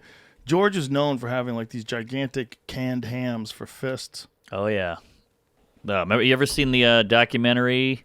Is it King of Kings? Yeah. Or When They Were Kings? When They Were Kings. That Yeah. is amazing. That's amazing. Zaire. Yeah. That I would was- have loved. It's like if you really like. It's interesting. It's, fighters get defined by their era, right? You know, when George Foreman came up in the era of Joe Frazier and Muhammad Ali, and those were his contemporaries, right? But like, it would be so interesting. It's impossible, but if you could, if you had a time machine, and you were just an asshole, and you're like, oh, I could save the world and stop assassinations, or I could just take like Mike Tyson from like Oh, that'd be fun. 1988 Yeah. and bring him to the George Foreman when George was undefeated and was a champion and match them up. Right. Like why? Like if you could get together like Sonny Liston and Lennox Lewis, Right. You know, just wild combinations. It'd be funny to do that with old white baseball players and put them in now. They'd fucking get dominated by some, Babe Ruth. some South American guy in 2 seconds. Yeah, Babe Ruth with his hot dog stomach. That guy was like a god. Yeah. Isn't that weird too? Like that fight, that Ali Frazier fight or Foreman fight was so big. It was like an event. It was like a world event. I don't feel like we have that anymore. We're so splintered now Yeah. that like it's hard to get. The only events are bad now. It's like COVID. That's something we can all get behind, or maybe like 9/11. The thing about it was that Muhammad Ali was different than just a fighter, because he was a cultural figure that wasn't like anybody else, in that he was a guy who stood up for the Vietnam War, stood up for the soldiers and said, I'm not going to fight. Stood up against the Vietnam War, I should say. They tried to draft him, tried to send him over there, and he's like, I'm not going to Vietnam. And they took his title away because of it. Yeah, Yeah, he's like, no Viet Cong, no Vietnamese man ever did anything to me. Like, I'm not doing this. it's a good point. And everyone agreed with him 3 years later, and we Right. let him compete again. But they took 3 years out of the prime of his career. And so he became something that wasn't just a fighter. He became this spokesperson for the people that felt like the government was doing something awful and terrible. And he had the courage to lose his career and stand up for it. For 3 years, he had no income. 3 years. That's insane. In his prime. Yeah. So he's at the peak of his abilities, and they took 3 whole years away from him. They did it to Elvis too, but he went. Elvis had to go to the army. Isn't that insane? They made him go, and that'd be like, hey, Bieber, you got to go to Iraq. Sorry. Bro, Like, that'd be hilarious. that would be great. Seeing Bieber get a haircut, and doing push-ups, getting yelled at by an old guy with a buzz I cut. think they made Joe Louis join the army too. Yeah, you had to do it. I mean, we bitch now about how things are. Like, oh, this and that, LGBTQ, it's all unfair. But then you're like, yeah, but they made you do shit. Like Lenny Bruce, we all bitch and moan, but like we went to jail for saying cocksucker. Many times. Many times. Many times, yeah. And they would wait for him in the back of the club, and then as soon as he said something wrong, they would run up on stage and handcuff him in front of the crowd. Yeah. You ever heard the story about him getting cuffed, thrown in the back cop car? Carlin thrown in the back of the cop car? Same car. What? That was his idol. He was like he was rioting or whatever. Like, don't arrest him. So they threw him in the car. He's in the car with his hero in cuffs. What a great deal. Yeah, that's Best fun. time getting arrested ever. I know, right? Yeah, those And guys street cred got at the ass. arrested for stand-up. They got arrested for the things that we take for granted. I know, and now we arrest each other. What the fuck are we doing? I mean, it's true. Like some But not- LA queef is like, you shouldn't say that. And you're like, Yeah. why are you yelling at me? You're the cops now. It's You not want to be on we, that though. side? It's not we. It's people that lost their way. They're not thinking about it correctly. Or, there was a lot of ones with Louis in particular where I was like, I know what's going on here. Like, you're jealous of that guy. Like what you're saying about him, about never being very talented, like that's crazy. You could say that you don't think what he did was right, but Right, the that's way you're weird. doing, like some people were like dismissing his talent. Yeah, I it's was strange. like, why you not? This is not real. This is not real. No one agrees with you. No one agrees with you. And then you're like, well, why should I listen to other stuff if you're going to say that? Exactly. You could say you don't like him. You could say you don't like him as a person. You can say Right. whatever you want. But as soon as you say he's not talented, That's I saw weird. a lot of that, and I was like, oh, I see what's happening. Well, there's People are that trying weird- to redefine. Yes, there's that weird pile on that people do. Like, let's go harder, and it's kind of human nature. Like, it seems like when the king falls, whatever in the square, everybody's fucking going nuts. Yeah, fuck that guy. He was on the throne, and I live in shit. Now he's going through hell. I love it. Yes, but it's never anyone good. People that are really truly great, they never pile on. Yeah, that's not true. It's the people that have a deficiency in their own career or deficiency in their own act, or they're not happy with where they are, how it's worked out, and it's one thing if someone has done something horrific. Some comic becomes a Cosby, fucking serial we can all killer. get Cosby, 100%. Cosby's the best example. Yeah. Right? Because there's no chance that it was. I mean, just too many fucking cases. It's insanity. We're talking about like 50 cases. Right. Like there was a woman who was a prosecuting attorney who was doing an interview about this, and she goes, I need you to understand that this might be the most prolific serial rapist in history. Crazy. And she said that. I remember thinking like, Wow. What? The cleanest Family Guy, sweaters, pull your pants up, is a rapist. I mean, it's insane. But no one's everyone talking evens shit out. about his act. Exactly. Well, you can't deny it's 40 years of great work. That's my point. Like if you don't like what a person did, okay. But Yeah. if you just start saying, well, he was never really talented, it was Right. like, It's what? strange when What? people do that. Bill Cosby? You don't think he was talented? You're right. Are you crazy? Well, people get put into this group, and they go, all bad, no matter what, all bad. And you're Binary. like, but there's nuance. Like when people go, Trump, and you go, Trump's pretty funny, huh? And they go, oh my God, how can you say? you, You're a like, I fucking just heard Nazi? a clip. It was hilarious. Yeah. I'm not saying I want to hang out with the guy or I voted for the guy, but I'm just saying that was a funny clip. Mark Norman on the JRE says COVID is king and Trump is funny. Just saying COVID has got a good work ethic. That's all I'm saying. It's killing it. And Trump is funny. He's got some funny lines. He was talking to Mitt Romney once, and he goes, they were interviewing him about Mitt Romney, like, you think he's going to vote for? He's got a lot of money. What do you think? And he goes, first of all, he doesn't have a lot of money. And you're like, that's hilarious. That's what bugged him about that sentence, and he went right for it. And it's just he's a bully from Queens, and it's fun when you look at it that way. Yeah, but when he becomes a president, it becomes a bit of a problem. Wow, I'm not saying it. I'm not saying he's not a psycho. Well, so's Biden. They're all Well, psychos. They're all psychos. I- Anybody who wants that job's a psycho. Well, that's for damn sure. Except all- for Yang. Oh, I love Yang. Love the Yang gang. But yeah, no, Not I'm everybody with you. wants that job. Okay, I don't think Tulsi Gabbard's a psycho. I didn't think Bernie Sanders is a psycho. I don't think Andrew Yang's a psycho. But Bernie's a little kooky. he's got some kooky ideas, but I was interested in seeing what would happen. Yeah. Like if they did really absolve student debt, there's a lot more happy people in this world. If they really did figure out a way to use just a small percentage of a penny from every stock exchange transaction, and they would use that money for good. Mm-hmm. That was what he was saying when he was describing how they would use this is where they would get the money to institute Right. national health care and a lot of the things that he wanted to do. He wanted to make college legal, or Right. college Free. free, which is like, God, how come they can do that in Canada? Like we Can can't they? do that here. Yeah, Canada, you get free universities in Is that Canada. right? Yes. Holy Free shit. medicine, free universities, and you can drive there. Huh. Yeah. They're Imaginary 20% less douchebags. Yeah. Yeah, and it's colder. It doesn't make any sense. Yeah, isn't that weird? Most people in cold climates are douchebags. Yeah. And Right? the hockey and the drinking and the moose. Yeah, no, you're right. But no, Canadians are way nicer Way nicer. and way smarter, way more educated. Education's free. Yeah. They're probably more educated per capita than Oh, yeah. Americans are. Yeah. But there's more people in California than in all of Canada. yeah. Isn't that wild? And that's nuts. Yeah. And Yeah. Canada's pretty crowded. Like you go to Toronto, The middle is pretty empty. there's a lot of empty. A lot of empty. A lot of empty. You ever seen the border? What do you mean? You know how we have a fence for Mexico? With Canada, it's literally the opposite. They've cut the trees down and made a path, an enormous path that's like great. a couple of football fields wide in between Canada and the United States. So you just walk through this nice plowed path, and then Right. you're in Canada. That's ever so seen the line? Canadian. No, I've never seen that.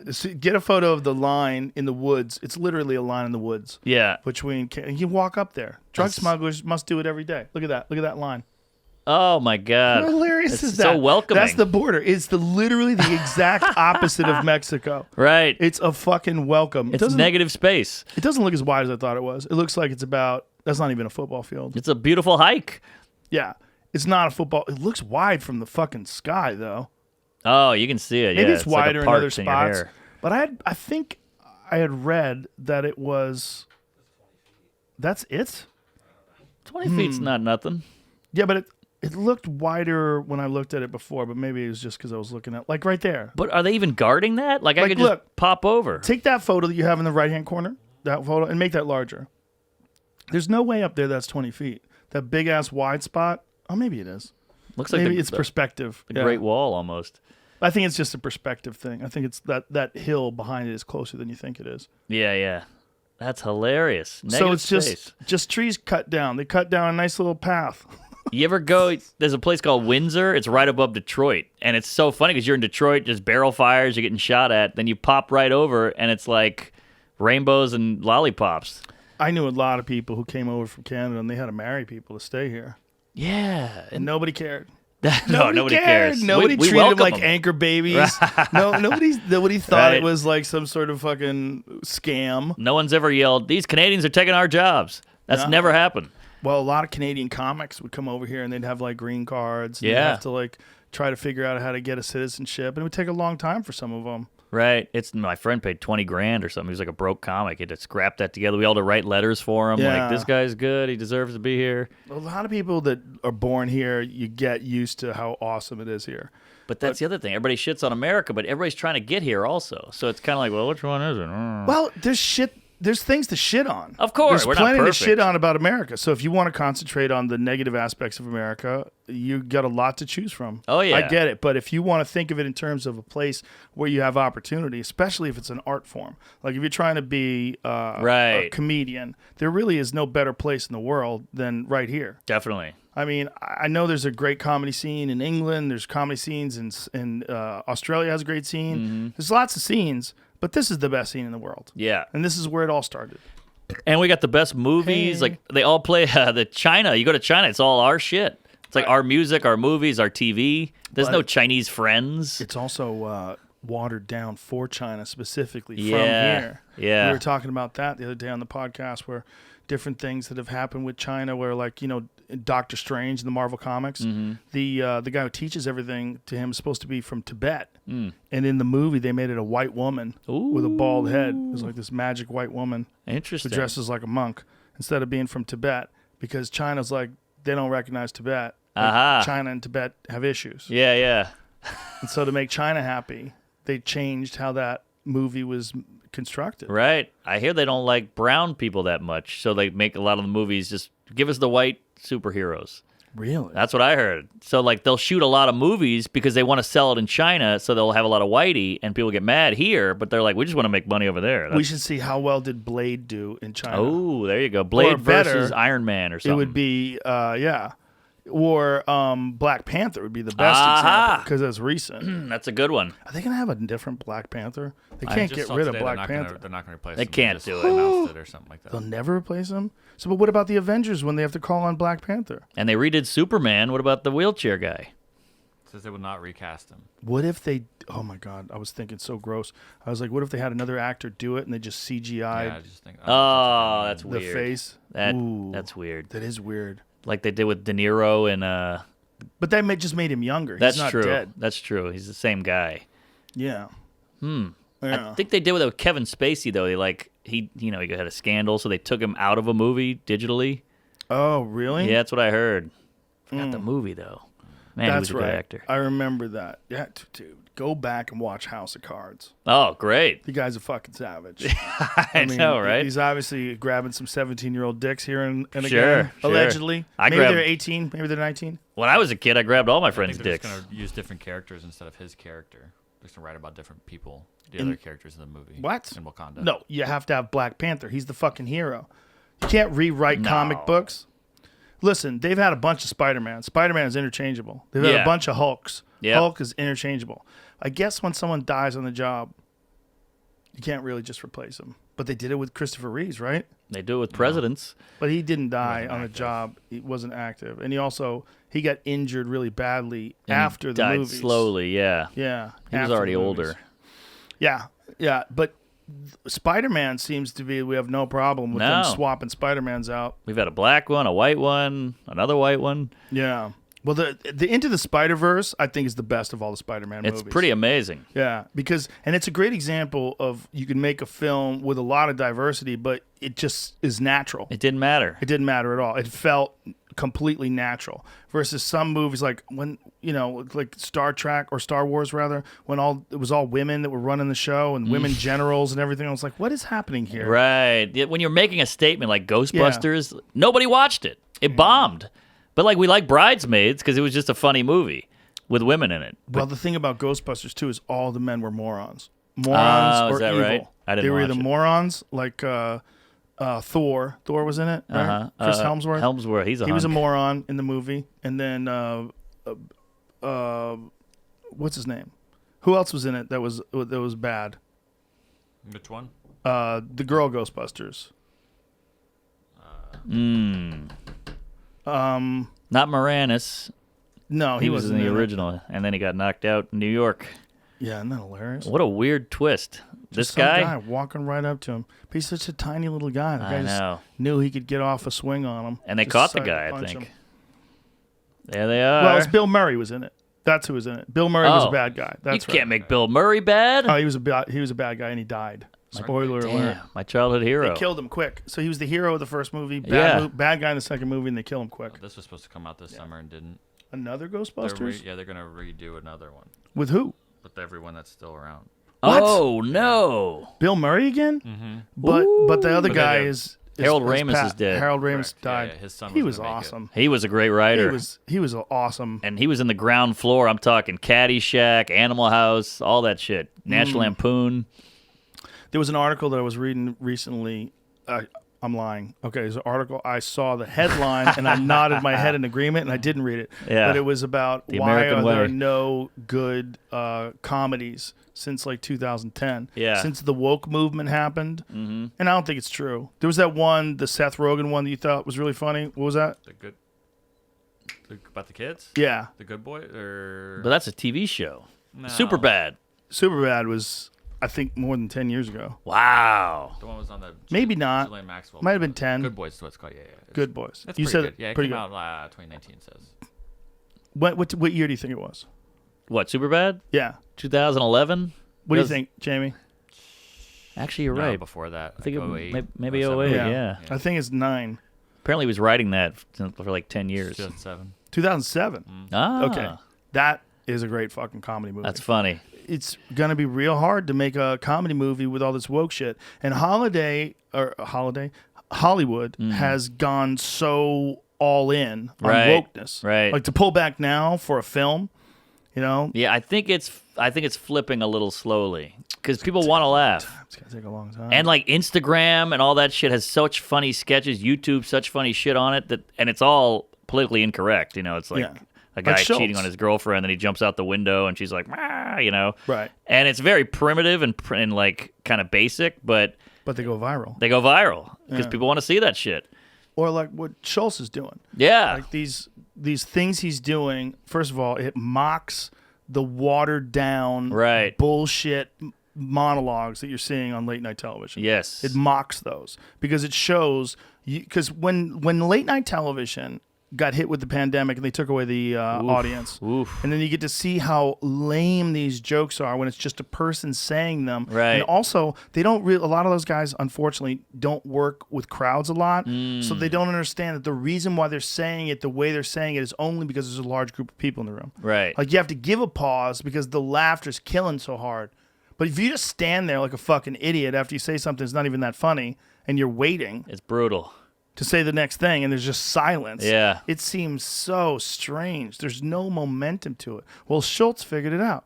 And what he did was just fucking hammer. Joke, bang, joke, bang, joke, bang, joke. bang, bang, bang, bang, bang, bang, bang. And it's all great writing. And it's like one fucked up punchline after another. And Yeah. they're mean and they're vicious and they're nasty and hilarious. And the people spoke. It got people spoke. crazy views. Crazy views. Better than the Tonight Show. I mean, who would have thunk this guy who's just a comic is putting on such good work that it gets the platform it needs, and it's bigger than the Tonight Show. That's such a crazy concept. Crazy. But and he did it's it. all self-made. And that's It's all- 2020 for you. And it's all based on merit. It's Yes. all based on people seeing it, As it thinking should it's funny, be. sharing it, his friends sharing it, Yep. and then people responding and Yep. enjoying it, and then the next one gets more popular, and the next one gets more popular. He literally, his career was already killing it, Yeah. but he got into COVID and literally picked up more steam. Right. When everyone Yeah. else said, "Hey, put on Netflix and get the takeout." Yeah, at best, a lot of guys who were just playing stand-ups, they just survived. Right. I mean, this COVID has not been good for anybody, and a lot of the No. specials that people have released during COVID have been odd. It's like it's hard to watch a special where Yeah. some people have done social distancing specials, or Bert's doing all his shows drive-in Right, movie right. theater, and some people are filming those. I think Colin Colin film and it this? was pretty good, but it's 90% green room. So it's fun because you watch the comics interact more than their actual act because it's just honks and headlights. That's so weird. So you don't even want to watch the stand-up because there's no crowd. So, Yeah. But Colin is so good at capturing that off-stage banter bullshit. And it's like Tough Crowd almost. It feels like that. They're Well- shitting on Voss and Bobby Kelly. It's fun. Last time he was here, I was telling him like, there's got to be a way to bring that back because it was like, I know, like but- legitimately one of the greatest shows. I loved in it. the history of comedy, and it showed. It was the best example, other than podcasts, of how comics Yes. get together and talk shit with each other. But he's so sick of people telling him that. You got to bring it back, man. He's like, I know. They don't. No one will hire me. Fuck you. Leave me alone. But I was glad you did it on a microphone because he had to talk about it. He could do it himself. Yeah, he won't. People do don't it. have to hire him. He's drinking Diet Coke. Getting IVs. Yeah, exactly. He won't do it, but I would love it. And it's a whole new crop now. It'd be great. Yeah. How's he doing? Is he okay? Yeah, he's fine. He's Yeah? fine. He's good to go. But I'm with you, man. And this COVID thing, it's put. I think it's like cleared off a lot of the comedy fluff. Like, you got to go. You weren't really into this. People that aren't 100% dedicated are not doing rooftop shows. Exactly. You know, I'm in a fucking park. Yeah. Bill Yep. Burr was talking to me about doing stand-up in people's like fucking backyards. Yeah. I heard he got heckled by a neighbor, like somebody was yelling out of their house, and he was like, "Fuck you, you fucking cunt! You know, I'm trying to do my job here. I know I'm in a park. I'm bad. I'm vulnerable enough. You got to yell at me." He was here Saturday night. I went to see him. Oh, yeah. At a place out in Dripping Springs, which is not that far from here, like a half hour from here.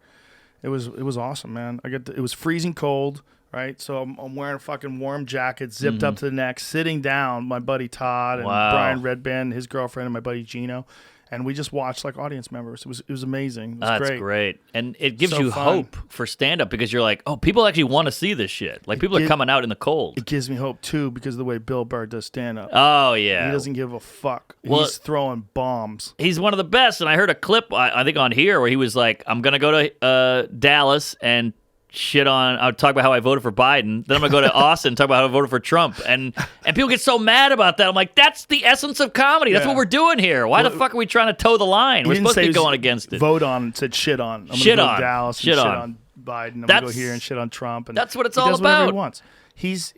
And if you don't want him to shit on something, that's when he's going to find a way to get you to laugh at it. Right. He's going to sneak it in on you, and you're going to be mad at the end, like, God damn it, Bill Burr got me. I know. I thought that's what we were doing here. So when people get so angry, you're like, what are you doing? Why do you have a comedy show? Why are you trying to take comedy away? I just thought it was interesting that he went on Saturday Night Live and just did regular stand-up. Oh, that was It was special. amazing. That was It amazing. was amazing. They let him do regular stand-up on Saturday Night Live. But I will say it hurts my soul when I see these queefy crowds going, whoa. I'm like, this is a comedy show. It used to be a counterculture. The opener was George Carlin. They had Richard Pryor on. Sinead O'Connor ripped the Pope up. This show used to have some balls, and now it's become this fucking college politics fest. I hate it. You gotta say the right thing. You gotta say the right joke and no punchline. You gotta punch up and like, what are we doing here? Let's express. Let's have art. We're in a crazy, tumultuous time, and you want me to fucking stay in line? Well, Come on. In their defense, they put him on Saturday Night Live, so it's not that they all want the exact same thing. They must have known his set. And then I'm just talking about that crowd. The crowd represents this movement that's happening in young people today. Mm-hmm. It's a sign of the times.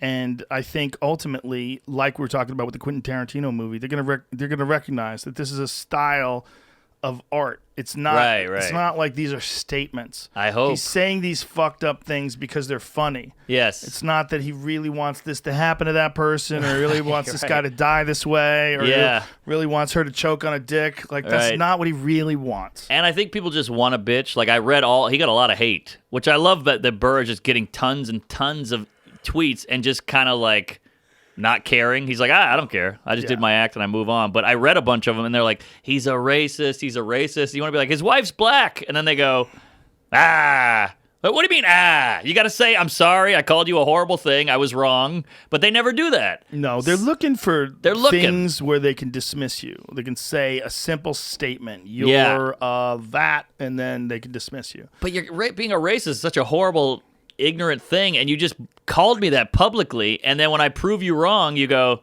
or you don't even respond. Well, you're talking to people on Twitter. This is what the I problem know, is. but It's a terrible way to communicate with people. bugs me. The way to communicate with people is supposed to be one-on-one. It's the only thing we're designed for. Right. Even large groups, people get weird. Yeah. That's why we allow politicians to speak that way. They're speaking in this fucking completely disingenuous way to a large group of people. Like, that's a fucked up way to talk to people. I agree. It was you strange. and a politician alone, and they were talking to you like that. You would never trust a word they said. You'd be like, why is this guy talking to me like this? Right. Because we're designed for this. Yes. But yeah, face-to-face is lost, and that's really what's big social media thing is that if that guy was in the room, he would never say that to me or you or whoever, and it's a bummer. Did a bunch of Zoom. I've done Zoom podcasts, but I've caught way back on them. With some people, it's important, like they're older folks or they're far away, and I can't do it any other way, and I'll take it because I just want to talk to them. Mm-hmm. But it's just not the same. No, it's not. And for comics, it's not going to work. And for important people, like it's going to be the first time I talk to them. I'm like, let's wait. Yeah. Let's give it a year. Let's wait until this fucking shit blows over. You can come in here safely. It's better. I mean, these Twitter fights. You know when you're in your car and somebody cuts you off and you're like, I'll fucking kill you, you piece of shit. I hate you. I hope your fucking kids die. I'm going to fuck you till you love me. And then you pull up at the red light and you're like, oh, hey, what's shaking? It's all changed. Yeah. And that's kind of the same thing when you bump into some guy who's been shitting on you. Well, at least bumping into him at the red light, you feel protected by your car in the distance. right, yeah. Meeting them at a bar, face to face, that's when things are weird. Yeah. You know? I've had that with guys before. Oh, really? Yeah. Where I got into it with them, and then I ran into them in real life. And, it was like... It's all different. Yeah, but I'm also like, listen, this is unnecessary. You don't have to talk like that. Like, it's not a normal way a person would talk to someone if they knew the other person was going to see it. Like there's things that people say where they would never say to your face. Right. Not that they're scared of you or anything, but it's just a shit way to communicate with human beings. Yes. You're giving no consideration whatsoever to how that person's going to receive it, no consideration whatsoever to their feelings, but yet you're pretending you're compassionate. Exactly. That's what's the most bizarre thing about it. It's like you found a way, like a little loophole to be a cunt. Right. While also pretend you're the most progressive person alive. I know, and like I'm a lefty guy, and I get so embarrassed, and because I'm terrified of the left. I'm like, you're gonna ruin my life. Yeah, I'm a lefty guy too, but I don't look like one. That's part of the problem. Yeah, that's a bummer. People go off looks. They do. They lie about it, but they do. They do, for sure. Yeah, and they also go off what you make fun of. Like, that's the other thing. But like, I never got that. Like, just because I'm joking about a group doesn't. Why do you go straight to hate? Yeah, because it's easy and convenient, and it dismisses you. Right. It's a thing. He's this. Phobe. He's a that. Yeah. Racist, homophobic. It's just lazy people too. There's a lot of lazy thinking going on. Yeah. And also, you don't want to like take the time to like think about like what's the nuance to this discussion? Like what am I missing? Mm-hmm. What is really going on here? And what am I getting out of tweeting mean shit at Mark Norman? What am I getting out of this? Like, what am I hoping to accomplish? Am I waiting for him to respond? Right. Like, what am I doing? Am I signaling to my friends? I'm attacking Mark Norman. I'm going to move my fucking pawn. Right, exactly. Yeah, that's what they're doing. They're playing a little fucking social chess game. And then I usually don't respond, but every now and then they get that one that just zings you, and you're like, ooh, that one turned the knife a little, so fuck you, I can't help it. And that's you go what they're in. hoping for. I know. That's I'm what they're weak. hoping for. I'm weak. Man, remember what year did you start comedy? 41? 88. 88. So, like, isn't it amazing that you This never came up till what? 7 years ago? 6 years ago? 7 So you years had a ago. great ride. I had a great ride, but I love comedy as much now as I did when I first started. Maybe Oh, even there you more. go. Like literally have not lost any enthusiasm for it. Still enjoy it. Enjoy it more now because I enjoy it I like watching as an audience member now, like purely. I can enjoy it. Whereas back then, in the early days, I was too jealous or I wanted to get on really? stage. I wanted But to you get on had stage. such a great career. What could you be jealous of? the beginning. You got TV out of the gate. I got TV 6 years in. That's pretty good. Yeah. Well, I was That's on pretty good. TV before that with like MTV Half Hour Comedy Hour and some stuff Oh, like that. even then? So you already got credits. Yeah. Oh, Yeah. you shouldn't have been jealous of anything. And you were a hot guy back then. There is no way you're not going to be jealous if you're starting out and you're seeing people that are successful. It's just part of the game. Like I you guess see so. people that are killing it and they're doing HBO specials. And you're like, wow. Like I remember like running into someone that I had seen on HBO and then seeing like I was a year in and Mm-hmm. seeing them at a nightclub and be like, wow. Yeah, same. That's Same. him. He's right there. Dude, I started in Louisiana. I remember seeing Theo Vaughn back in the day, and he was, I don't know, 3 years, 4 years ahead of me. And I was like, oh my God, that guy's been on MTV. And now I'm like, somebody's on MTV, I spit in their coffee. I don't give a shit. But back then it was like, oh my God, you know, it was 2006 or whatever. It was unbelievable that he had been on TV, and I would like tremble going up to talk to him. And, Yeah. you know, he was not a celebrity then, but it was still crazy. I got to see Richard Jenny when I was an open micer. Whoo! And sat in the front row of Catch a Rising Star in Cambridge, and he was doing stand up, and it was like a Wednesday night or something like that. So Yeah. it wasn't even full back then. Even as good as Richard Jenny was, he wasn't selling out every show. Isn't that fucking nuts? Crazy? Crazy. He's so good. Never gets brought up, by the way. I bring him up all the time.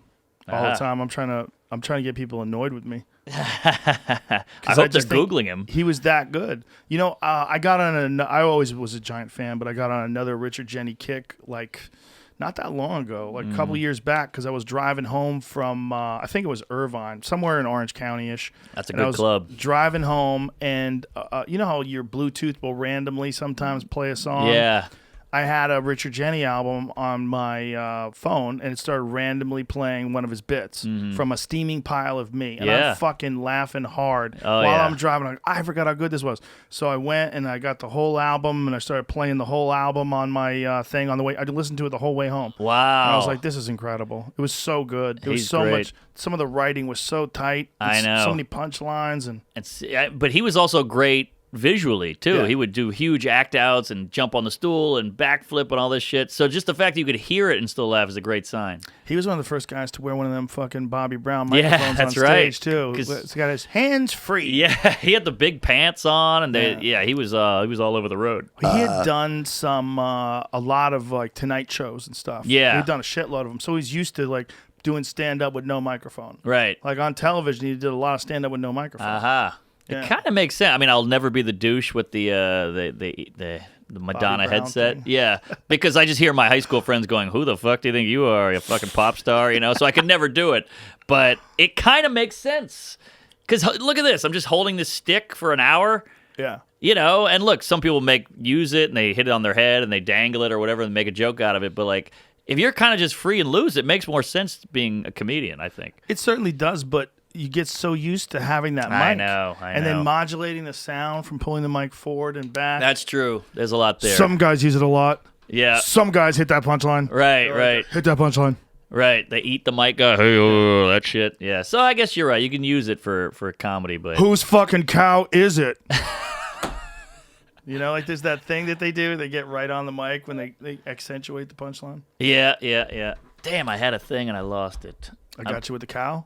Yeah, you got me with the damn cow. I actually a heckle popped in my head and it ruined because I got heckled. I was making a fat joke and this larger lady went, "Hey, boo," or something like that. And I went, "Are you saying boo or moo?" And it killed. It was one of those magic moments, you know.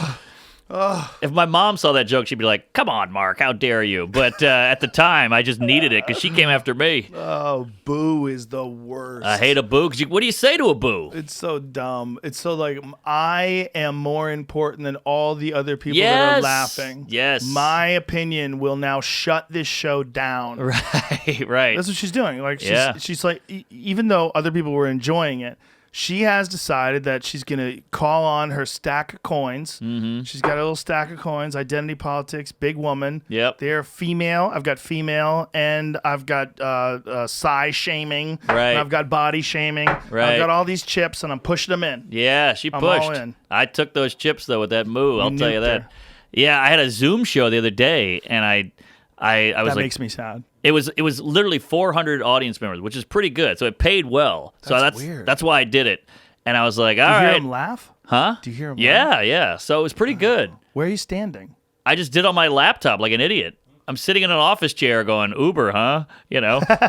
But I was like making sure, because I've bombed so many of these corporate type gigs where they got to be clean and you got to say this and not talk about sex. So I made sure, like, is there anything I can't say? Just tell me now, because I'm doing a half hour, which is a lot to do into a laptop. And he was like, you can say anything, go nuts. And I go, all right. And my second joke, I heard an older lady going, no, cut him off. And I was like, oh, they said I could do anything. I'm sorry. And I couldn't see who it was because there's so many little squares. And they shut her off. They muted her. And I was like, oh, this is the only time Zoom has been good. You know, better than, because you can't mute an audience member. So they muted her. They get to laugh so they can heckle. I guess so, yeah. And she heckled. This is the beginning. This is the beginning of some sort of virtual reality comedy that they're going to do where your avatar will be there. Right. But yeah, you say, ooh, but if it gets to the point where every time you go outside, you risk dying. Right. But you could strap on this fucking Ready Player One headset and be there in front of this audience sitting down. Not going to happen. And then people would be sitting there as their avatars, though, so every girl would be hot as fuck. Yeah, that's true. That's where feminism is going to go out the window. If you have an avatar, and through your avatar you could be anything you want, I guarantee you no one's going to be a big fatty. Yeah, interesting. I They're thought it was not beautiful. going to. What happened? You're not going to. If you have your choice, like my choice is not to be who I am. Right. This is unfortunate. I'm big boned. I have a slow metabolism. I have a food allergy. I have this and that. Right. My thyroid's got there's a lot of insulin. All these problems, right? But if that was just all you can do is choose your character. Yep. And that is indistinguishable from real life. Like you would be some smoking hot woman. It's true. They're all going to take it. Yeah, everyone's going to take it. We would do it too. We'd be 100%. tall guys with a huge You'd be dong, Thor. full head of hair. Yeah. Full crowd full of Thors. Yeah, you're right. Which would actually make beauty less important. Because if we're all beautiful, it doesn't carry as much weight. It wouldn't work No anymore. pun intended with the fat. But yeah. But see what you did there. But it wouldn't actually be that exciting. You need the rain to get the sun. Yes. If that would be a curse. It would be a curse. If everyone was sexually attractive, then there would be no.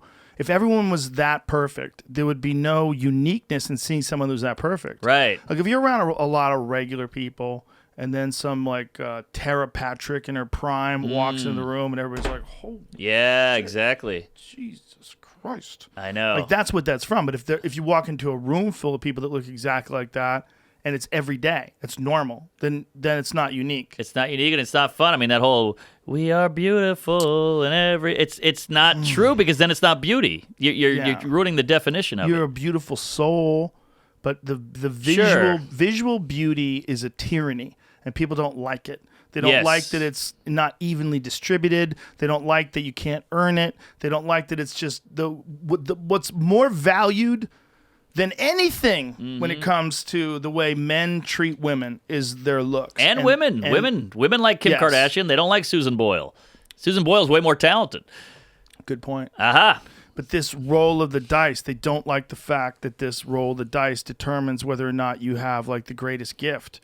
In terms of the way people treat you, if you are a woman and you are stunning and like just a physical specimen, and you're in a room filled with men, those men are going to be stumbling over themselves to help you. Exactly. And you're going to be telling terrible, boring stories, and they're going to pretend like they're awesome, like we were talking about earlier. Sounds like a great cat.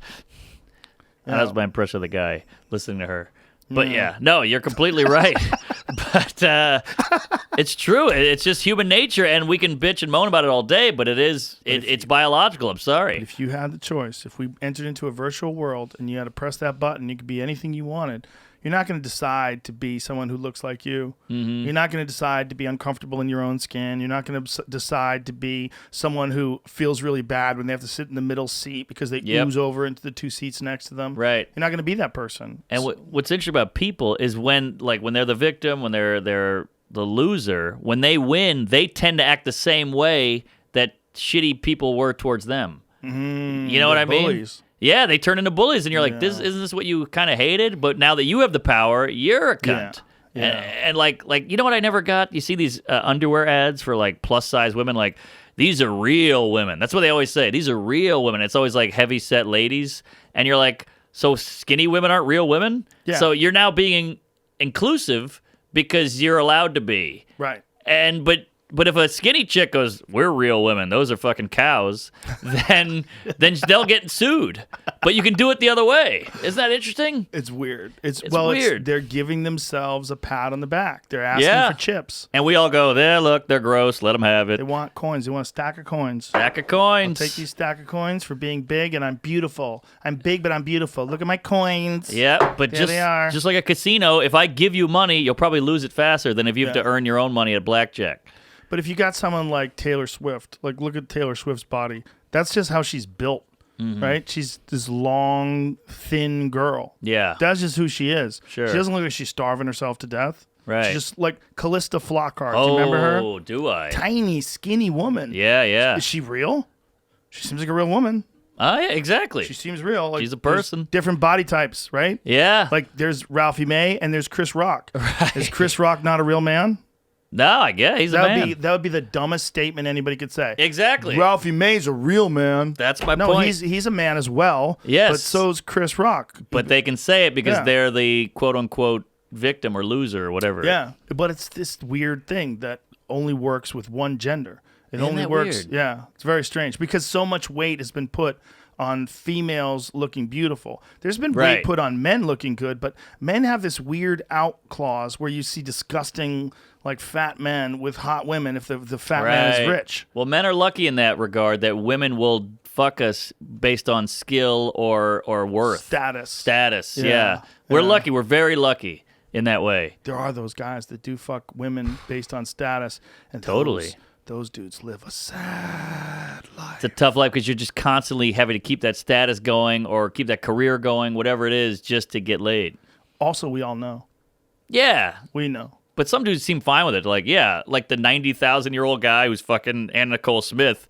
We know she's not into him. Yeah. But we all go, you know. He's like, who's the joke on? I'm decrepit and I'm getting plowed by this skank.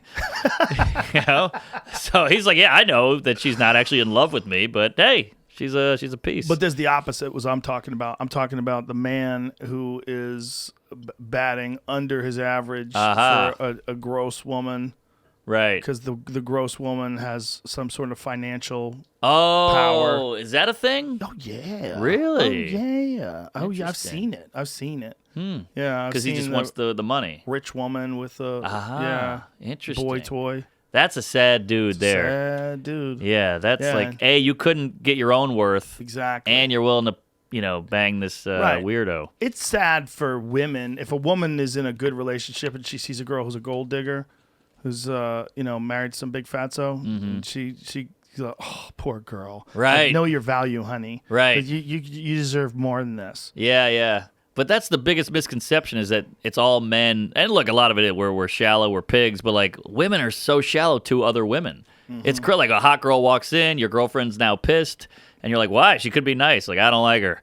You're like, what do you mean you don't like her? You don't even met her. Yeah, she's got huge tits and they're out. I don't like her. And you're like, all right. And like, but look at men. I mean, the They don't tallest. like the way it makes them feel. That's what them it is. Feel like this girl's going to get all the attention.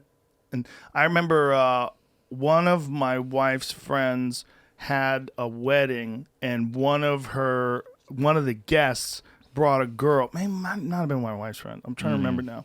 But one of the girls brought a guest. One of the guests, rather, like a male guest, brought a date.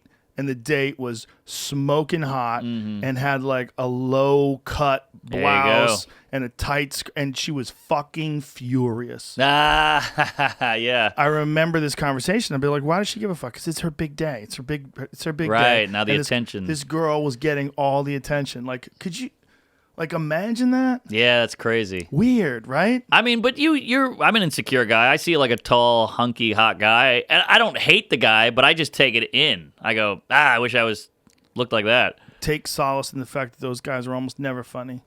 That's true. Good Yeah. point. They're like a hot woman. Right. In that like they're so rare that everyone's stumbling over themselves to get to them. So the guy never developed a sense of humor. Now, it's not absolute. There's exceptions. There, I'm sure, are good-looking, tall, handsome, Thor-looking dudes who are hilarious. Right.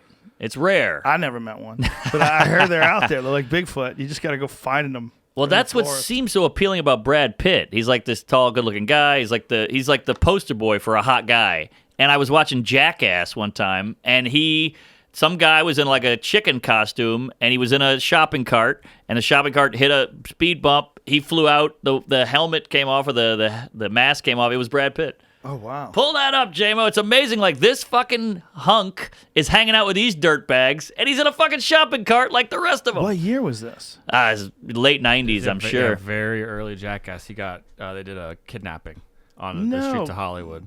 What year was this? So Might he was have been, already like, a movie season star. one of the TV show. Oh, or he was something. huge, yeah. So he was already a movie star, and he got kidnapped. So this is clearly set up, obviously. I think Yeah. he's at Pink's right there. I think maybe. Oh, he's a Is that what Pink's. that is? The big line? Yeah. I mean, look at the guy. He's beautiful. And Well, then he's cutting the line. They should Oh, they kidnap just him. maybe just stand there for a while. No. He cut the line. They cut the video. They should too. put him in jail. But yeah, That so line at Pink's is the dumbest line that's ever existed. it's a fucking hot dog. It's not even a good hot dog. Oh, really? It's a regular hot dog. Oof. It's not I like see they're like, yelling yeah, at him, they grab and then him they and just grab they him. pick him up. And he's fucking with it. He's going with it. He's committing to the bit. You gotta love this guy. No one helps at all. They don't give a fuck. This Oh, one guy, This the guy. manager. He Shut the door. half-assed it. He half-assed it. That Oh, guy- we got a chase. What are you gonna do that? And this is pre-cell phone camera too. No, they got a phone. No, that's that. Got a It's flip little phone. He's got a flip. All right, they're all Hilarious. talking. They're on the horn at least, Look, calling there's the the people cops. that didn't sign the waiver. There's a guy who did sign the waiver. You see their blurred out faces, the guys who wouldn't sign the waiver. Wait, but yeah, at one point he's in a shopping cart. I swear to God. Listen, it's Unless I made totally that up. possible. It's totally possible to be, you know who's got a great sense of humor? Chris Pratt. Yeah, he's a another hunk. one. He's a hunk. He's a hunk, but he was a But he fat was a guy. fat guy for a while. Exactly. It all checks out, baby. Yeah. Fat That's what you guys are want. funny. That's what you want. Yeah. Fat guy who gets his shit together. Like you could even say Jim Carrey was a handsome guy. He was a in handsome guy. But he was homeless as a kid. Oh. And that'll fuck you up. Oh, yeah. He lived in a van with his dad or something. Yeah, that's it. That's Yeah. some deep need. Norm Macdonald at one point was a handsome guy, but he lived on a farm with his grandpa in the middle of nowhere, so I don't think he got the handsome love. Yeah. He's a fucking great guy. He's my hero. I love him to death. Fun, maybe one of the funniest guys on the planet. Dave Attell, Norm, in that. There's Yeah. something about those two. National treasures. I agree, and the fact that he's not like the biggest comic of all time is weird. Well, he is to us. I guess so. The comics, I mean, he's not the biggest, but the comics, he's on. The Mount Rushmore keeps getting bigger. It's I know. Four heads is not a good enough We gotta stop using that Yeah. thing. Yeah, it's a bad thing to say, the Mount Rushmore, but in the Hall of Fame. Hall of Fame. That's the thing. There you go. That's yeah, it. He's in the Hall of Fame. He's like on another level where he's invented certain things I never knew. Like he's taken comedy to this higher point, which I didn't know existed. I wish I could come up with an example. He's another guy too that still does real comedy. Like when he goes on stage, he's fucking ballsy. Yeah, He swings. right. You know, like, right. and he gets confused if everybody's mad. Like, what's happening? Yeah, Just a joke here, folks. he keeps it real. I mean, you don't have to pull this up because it's long, but there was a radio show, like a morning show, like you have to do on the road for press, and he's doing one, and he's like, well, you know, black people, they're poor. And the lady is like, oh my God, how can you say that, Norm? That is so racist. He's like, I'm reading the newspaper. I'm watching the news. I'm looking at the stats. They're poor. And she's like, oh my God. And all these black women call in. They go, Norm's right. We're fucking poor. It sucks. And he's like, you see? And it was such a great moment. What radio show is this? It's on YouTube. I don't know. It's just some dickless and jizz in the morning, one of those things. People don't like him doing things. When he was doing his Netflix show, oh, yeah? Someone specifically did not want him doing interviews because he got on the Howard Stern show and he wanted to say, well, if you think that way, you're fucking retarded. Right. But he didn't want to be offensive. So, well, you think that, you must have Down syndrome. He thought that'd be the better thing to say. I guess it is. I'm not sure. Yeah. But everybody started freaking out geez. that he said that. Right. Instead, he thought he was like covering his tracks. Right. And so he couldn't do interviews after that. Yeah, he's brilliant. I mean, the little things, like he's just one of those guys who describes the most basic shit that we all know, but it's funny because he points it out. Like his Letterman set, the last Letterman, when he goes, yeah, Germany decided to attack the world, and you're like, that's so true. And then he goes, who do you think you are, Mars? I mean, it's just so funny, those little things where he's just telling you facts and it's funny. Yeah, well, he's a unique dude. There's a lot of unique people in this weird art form. Have you hung out with him? Yeah. I've never hung out with him. I hung out with him twice accidentally on 2 separate occasions. The we were airplane. on planes. I told you about it, right? I heard they are the one of them, It and happened the twice. smoking. Yeah. That's the smoking hilarious. As soon as he landed, he was talking about how great it was to quit smoking. As soon as he landed, he ran into the gift shop and bought cigarettes and was lighting them before he was on his way out the door. I go, I thought you quit. He goes, I did. Talking about it. I wanted to smoke. Yeah, he just does what he wants. But it feels randomly, on 2 occasions, I just was sitting next to him on a plane. Wow, that's so Yeah. weird. One time I was sitting right behind Richard Jeni right before What? he died. Right before he died. Did you say hello? He was from here, from Austin, Texas. He was in Austin doing, I said hello. He was in Austin doing a corporate gig, and I was at Cap City. Wow. And we were on a plane. I'm pretty sure it was Austin. We were on a plane together at the same time, and I got to talk to him. And it Crazy. wasn't like a year or so maybe before he died. I can't remember exactly, but it was enough that I remember thinking, fuck, why didn't I talk more to him? Right. Why didn't I? How could you know? Yeah, I would have. I only had a couple of conversations with him ever. He's Yeah. always such an awkward guy. I met Carlin once, and that was pretty big for me. I went to a book signing, and I was in line. It was at a Borders Books on Wall Street in Manhattan, and all these people are going up, I loved you in Jersey Girl. You were great in Dogma. And I'm like, oh, these people don't get it. They're not real comedy fans. And then I went up and I just like unloaded on them. And I had all these books in my hand. I was like, I love this bit and that joke and that special is one of your best things ever. And he was like, are you a comic? I go, yeah. He goes, you sound like a comic. And I go, really? He goes, yeah, you got a real talent for jacking around. And I don't know what that means, but my friends were watching. They hit the floor. I hit the floor. We got a photo, and that was it. You got a real talent for jacking around. I met him at the back alleyway of the store. Oh, wow. Yeah, he was doing sets there. And this is like 2000, I want to say it's like 3 or 4, somewhere around then. And he was working out material. And, Damn. super friendly, man. Real friendly. Hung around like it was normal. Normal Just guy. Walked right through the crowd like normal. Said hi to everybody like other comics. Said hi to door guys. Yeah. He's like, hey, how are you? How are you? I go, what's up, man? He goes, hey, how you doing? Walked right through. There you go. Cool. Good comics are normal. Well, Seinfeld, normal guy. I think at least you got to be able to hang. I think the hang is a part of the diet. Like we were talking about, like you can eat those MRE meals and survive.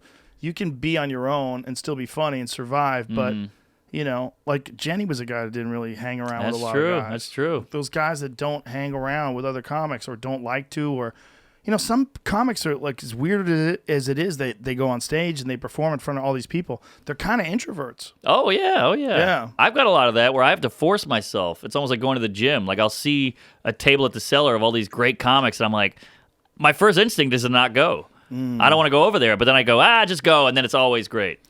Well, what I was saying about the Chappelle shows is that doing these shows out here, and we're hanging out. Michelle Wolf's there, and Donnell Rawlings, and fucking Tony Hinchcliffe, and there's all these people we're hanging out with, and we're having so much fun. Yeah, like just comics talking shit. There's nothing better.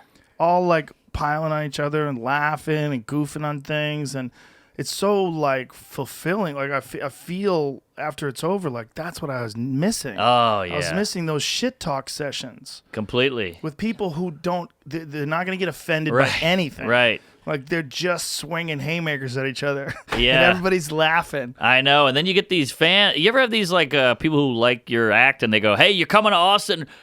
Let's get a sandwich. We'll bullshit." I'm like, What are you kidding? That's work.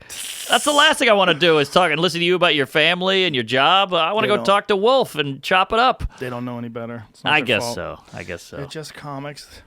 They're just fans, rather. They just want to. But that's the cool Get to thing know you. about comedy is like, okay, Mick Jagger, you could say the biggest musician alive maybe, or Paul McCartney. If you're a barroom guitar act, you're never going to meet Mick Jagger.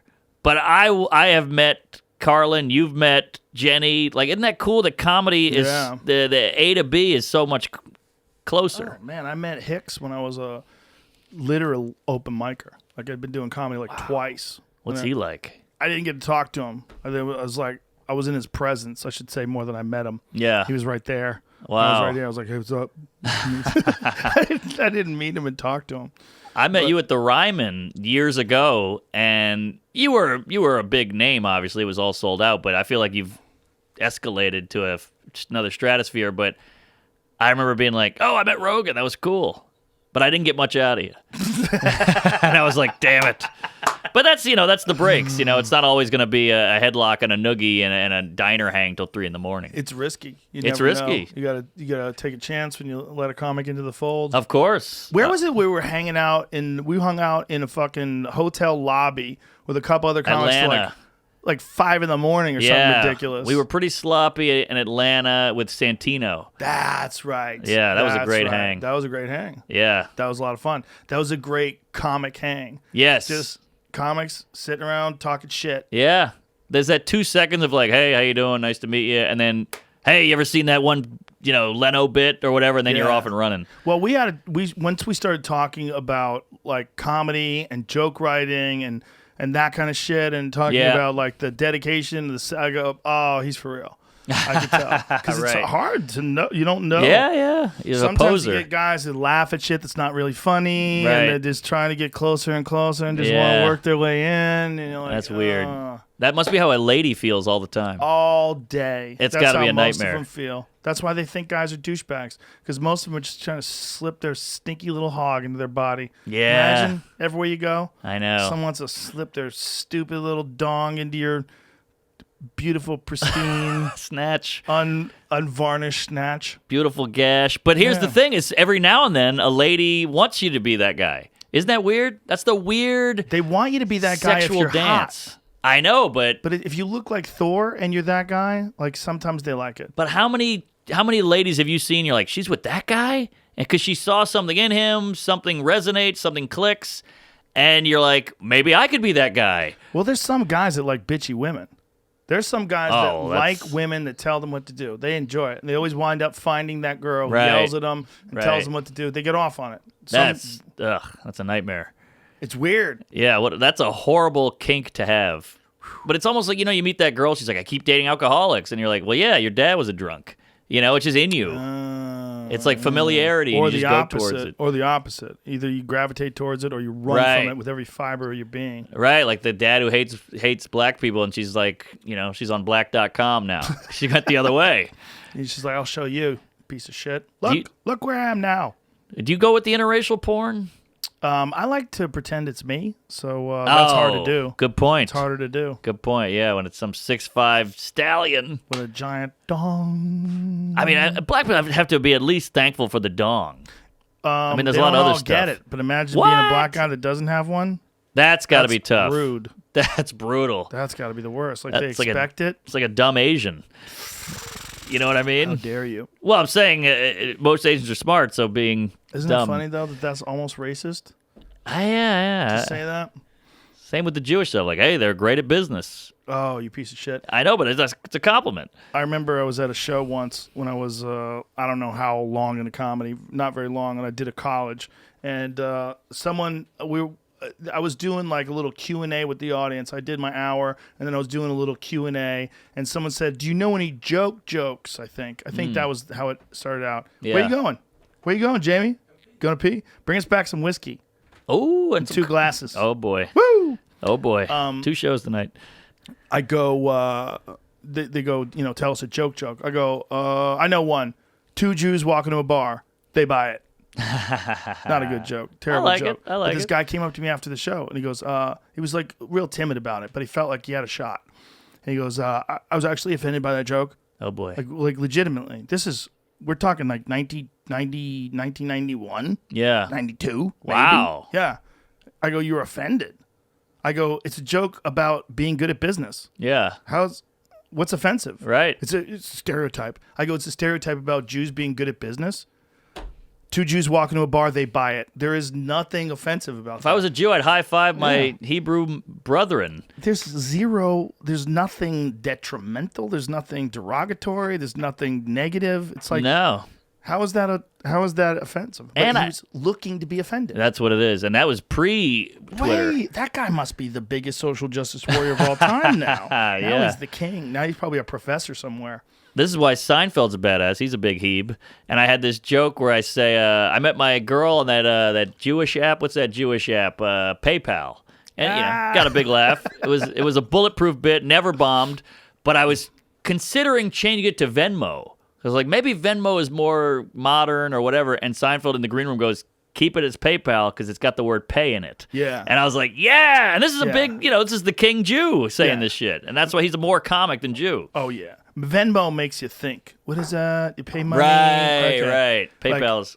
Yeah, like my mom probably has no idea what the fuck Venmo is. Right. But she knows what PayPal is. There you go. Yeah. Invented by Elon Musk, Yes. who's about to be your neighbor. Yeah, he's moving out here. Gave Man. up. Yeah. Yeah. Well, Tired of this California. bullshit. It's had its run. It was great. California dreaming, Beach Boys, good times, but it feels like everybody's getting Yeah. hip to now it. it's all tents and U-Hauls. It's just like, That's a great meme. Gavin Newsom is like the best thing that ever happened to U-Haul. oh, he really is. Yeah. Him and fucking de Blasio. Well, he's got a vineyard open. He's going to restaurants. Like, the dark. hypocrisy is Insane. bananas. Did you see what happened with the mayor of Austin? No. Told people now's not the time to relax. We got to buckle down. While he was in Cabo partying. No He way. made the film. He made the actual film. Jamie brought Thank us you. 2 half bottles. I We guess have a we'll- whole case of this get one Austin each. Still stuff. It's all right. No, we don't need more. We're good. Good. Now, what do you I'm got? just fucking around. I'm gonna give you this. Come on, we're drinking the same things. Oh, okay. And when That we're makes done with sense. that, we'll have this. All right. What time are your shows tonight? 6 and 9. 6 and 9. Oh, it's perfect. I'll Dude, just slide right into it. perfect. Dude, you're perfect. And the You're show's pretty close to here. good. We're gonna need more. We're gonna have to mix whiskeys. You want to mix? Yeah, let's mix them. All right, here. More of that. No, we'll get it later. And we get to honestly say, hey, we did the show and we killed 2 bottles of whiskey. Yeah, we killed them. Yeah, I mean they were already dying. But salute, my Hey, friend. hey, Mazel Tov. Hey. Happy Hanukkah. Is that today? Yes. Is it? Yeah. Oh, boy. First day of Hanukkah. Look at that. Hey. Weird how Jew is a religion. And they, by the way, Jews get no street cred, I feel like, for how much they were, tortured and whatnot. Or, burned in ovens and all that shit. You don't think they get street cred for that? No, I think people are like, you're Jewish, you're fine, you own the weather, you're killing it, Own the weather. And now, but like every other group is like, gets a lot of, sympathy. But I don't feel think like that- Jews well, get it. There's a weird ability for some people to accept anti-Semitism when they would never accept any other kind of. That's what I'm saying. They would never accept any other kind of discrimination. Right. Yeah. Some people like that are weird conspiracy theorists. That's one sign that you're going down a dark road when you start blaming things on the Jews. Oh, yeah, red That- flag. It's one of the signs. And Like, it's clockwork every time. it seems like a little schizophrenic-y too. Like Yes. when people go schizophrenic, they oftentimes start blaming things on Jews. Yeah. Yeah. That's weird. And it's the weirdest group to hate because you can't spot them. Like if you hate black or Asian, you're like, all right, I got one there. But Jew, you're like, what's your last name? For the ones that are conspiratorially bent, they start thinking about Hollywood and Hollywood controlling the media. Yep. And then they start thinking the Jews they're pulling the strings. Right. They're pulling the strings. I know. But like there's a ton of anti-Semitic statues. Like Walt Disney or Roald Dahl. Was Walt Disney anti-Semitic? That's the rumor. Yeah, that's But the thing. he's got his own. Imagine a But I Robert E. Lee land. I feel like when you say that, you should probably have some actual Well, things he's- to pull. You know what I'm saying? he's Like, dead. But if you wanted to say to me, about Al Capone Right. ran organized crime, like, are Syphilis. you sure? Yeah. No, he did. He was a mob boss. Like I could tell you what I know about Al Capone and him being a mob boss. Sure. What can you tell me about Walt Disney? I have a lot of Jewish friends, and they talk about it. Right. But And I feel like they would know. I feel like they would probably know more than you, but I feel like if you're going to say it, that's a big thing to say. Sure. Right? Didn't we get done talking about, like, calling people racist when you don't really have a good example for it? You got a point. Okay, let's find out. I'm saying I've heard he was an anti-Semite. I'm not saying he is. Did you hear it from whiny Jews? You can't say that either. They don't exist. There are no whiny Jews. But nobody wants to hear. But stereotypes have to come from somewhere. Listen, I'm Italian. I'll tell you about all the stereotypes from Italians. They're loud. Most of it's true. They force food on you. They hit their wives. All true. They're all linked up with the mob. Yeah. I'm half Italian, and I don't give a shit. My grandmother went to jail. Oh, yeah? My grandmother went to jail for running numbers. What? Yes. How cool is that? It's weird. I didn't find out until I was an adult. When I was a little kid, I knew she had disappeared for a little while. I didn't know what was going on. We'd always like, where's grandma? Oh, she's at her aunt. She's at Aunt Mary's. Whoa. The idea of a grandma in the clink is so crazy. And she was knitting sweaters for the guards. Like literally. Old Italian lady. Was it like guinea jail, like mob jail, like on Goodfellas where they're eating lobster and drinking Cutty Sark? I don't know. You know, my grandmother got very sick. She had an aneurysm when I was young. I think I might have been in like my pre-teens or maybe early teens, or something like that. But she was supposed to die. They gave her like 72 hours, and she lived for 12 years. Wow. Yeah. It was a long, slow process of leaving this earth. Yeah. And so I didn't get to talk to her much as an adult. Most of it was as a young boy, and I was kind of scared of her. She was a scary lady. She would yell all the time. She had a monkey. What? She had a monkey. Yeah, she had a Holy monkey named shit. Chi-Chi. Huh. Chi-Chi lived in the attic, and he would bite people. But Chi-Chi would... This is terrifying. She would keep Chi-Chi in the attic because Chi-Chi only liked her. She shouldn't have had a fucking monkey, man. No. I mean, you're not supposed to have monkeys. So is it as pets. shitting up there and everything? I don't know. Again, I was a little kid. Imagine hearing that. I think the monkey bit my cousin. I'm trying to remember. That sounds like a comedy album. I think The monkey bit my cousin on HBO. It bit someone. It might have bit my cousin. I think it bit someone in the family. That's I feel like it was one of my cousins. I feel like it was my cousin Iona. Did he get powers? I mean, that sounds like an origin story.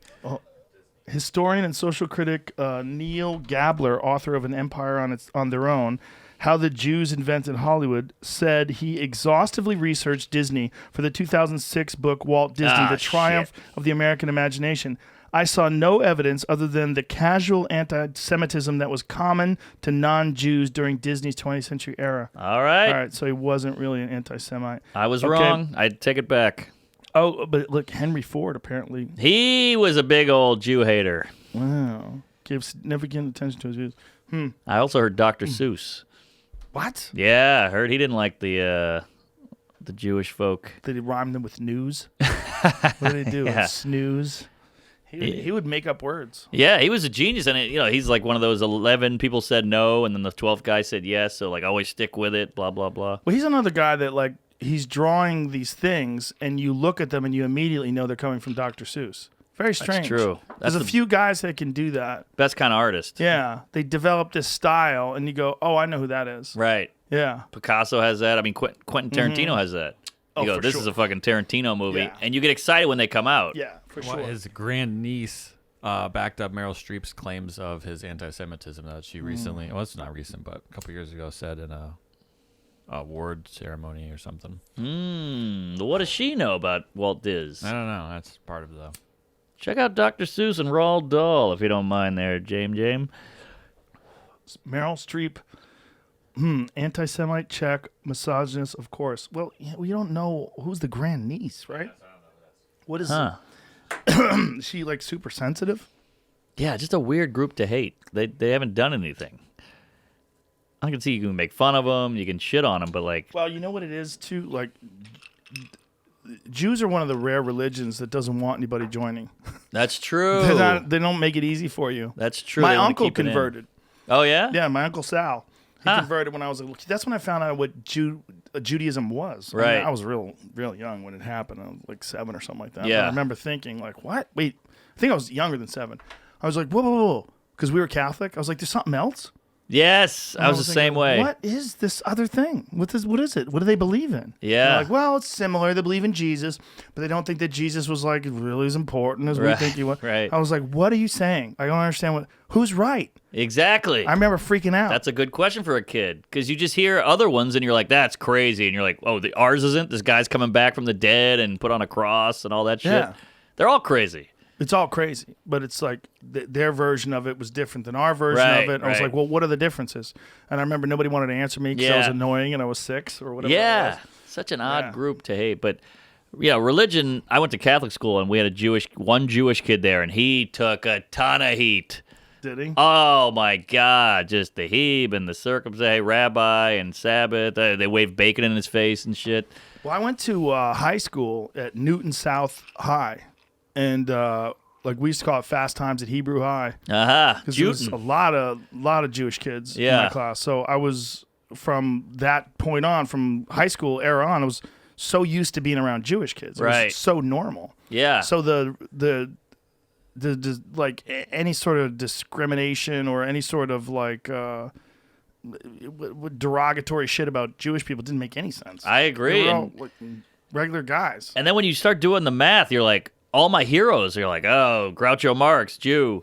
Larry David, Jew. You just start going down the line. You're like, I love it. I love Jews, and I'm a wannabe.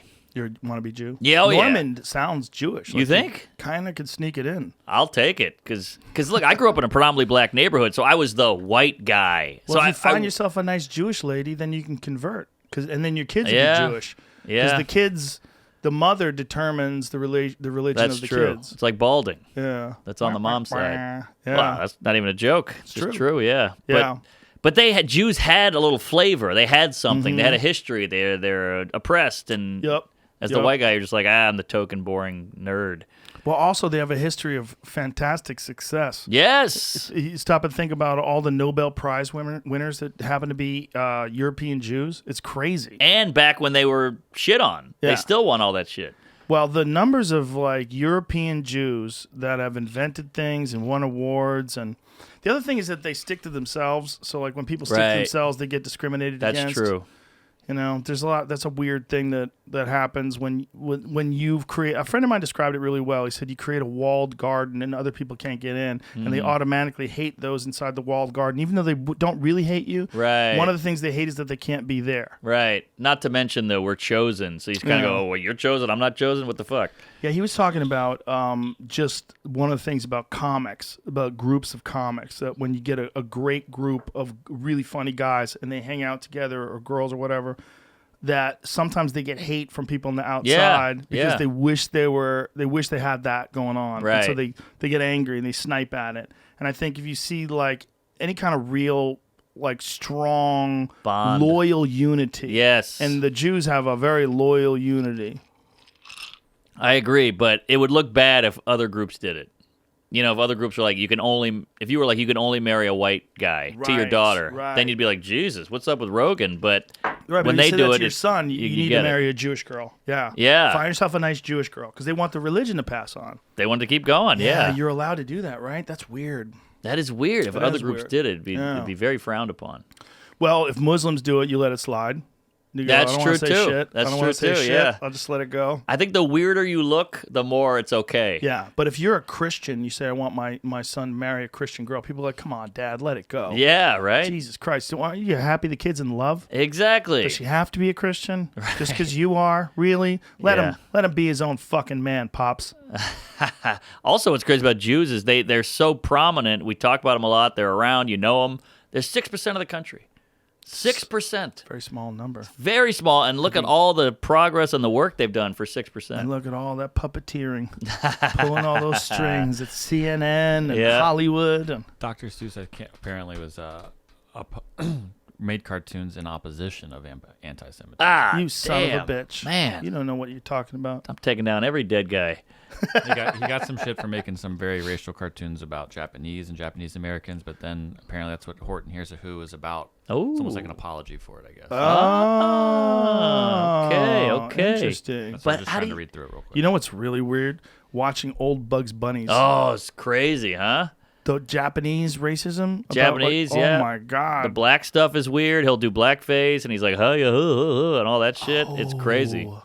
Are those still available? Like, how do you I get... think like, they're around. That's a thing. Like, what do you... when you... Say if you have a cartoon, and the cartoon is clearly discriminatory, clearly racist, clearly... whatever it is, sexist, misogynistic, whatever it is. What do you leave it there to show that people are different, or do you remove it from the record? I think you leave it. Like that was the discussion about Little Rascals, right? Ote. Yeah, a lot of people thought Little Rascals was like crazy racist. Well, the like, buckwheat character was crazy. Or Mark Twain. Yeah, Like, they're N-word Jim. They're literally taking these books off the shelves of schools and libraries. Bugs Bunny, Nips the Nips. Oh man! Oh my God! Wow. Play From this. like when I was in college. And look how shaky it is. Like the animation back then was like, it was this was- all done by hand, so nothing ever stood still. But this was state of the art too. Oh, there he is, the little Asian guy. He's But you lighting a bomb. gotta remember, this is the enemy of the war. Yep. This is from 1944. Yeah, exactly. So this is during the war. Yeah. Wow. And all the Japanese guys have glasses and buck teeth. Yep. What a weird... Isn't that weird that became the stereotype? Glasses and buck teeth? Like you knew it was an Asian guy? You got to pick one thing. Yeah, but like Milton Berle used to take his cigar and stick it in his mouth and do like an impression of an Asian guy. Right. And talk Asian, but the buck teeth was standard. Yeah. That was a part of the impression. That's true. How weird. That's interesting. Yeah, I wonder if they had different, like, how British people have bad teeth. I wonder if that was like an Asian thing too. Pull up Milton Berle does impression of Japanese guy. They would. That was like a Catskills type thing. That was Like, huge. One guy must have did that and got a laugh. And they all stole it from him. And then look at fucking John Panette. His whole act was the Asian voice, and that was fine. That totally flew. Right. That never bit him in the ass. The 80s. I watched John Panette murder when I was like a year into comedy.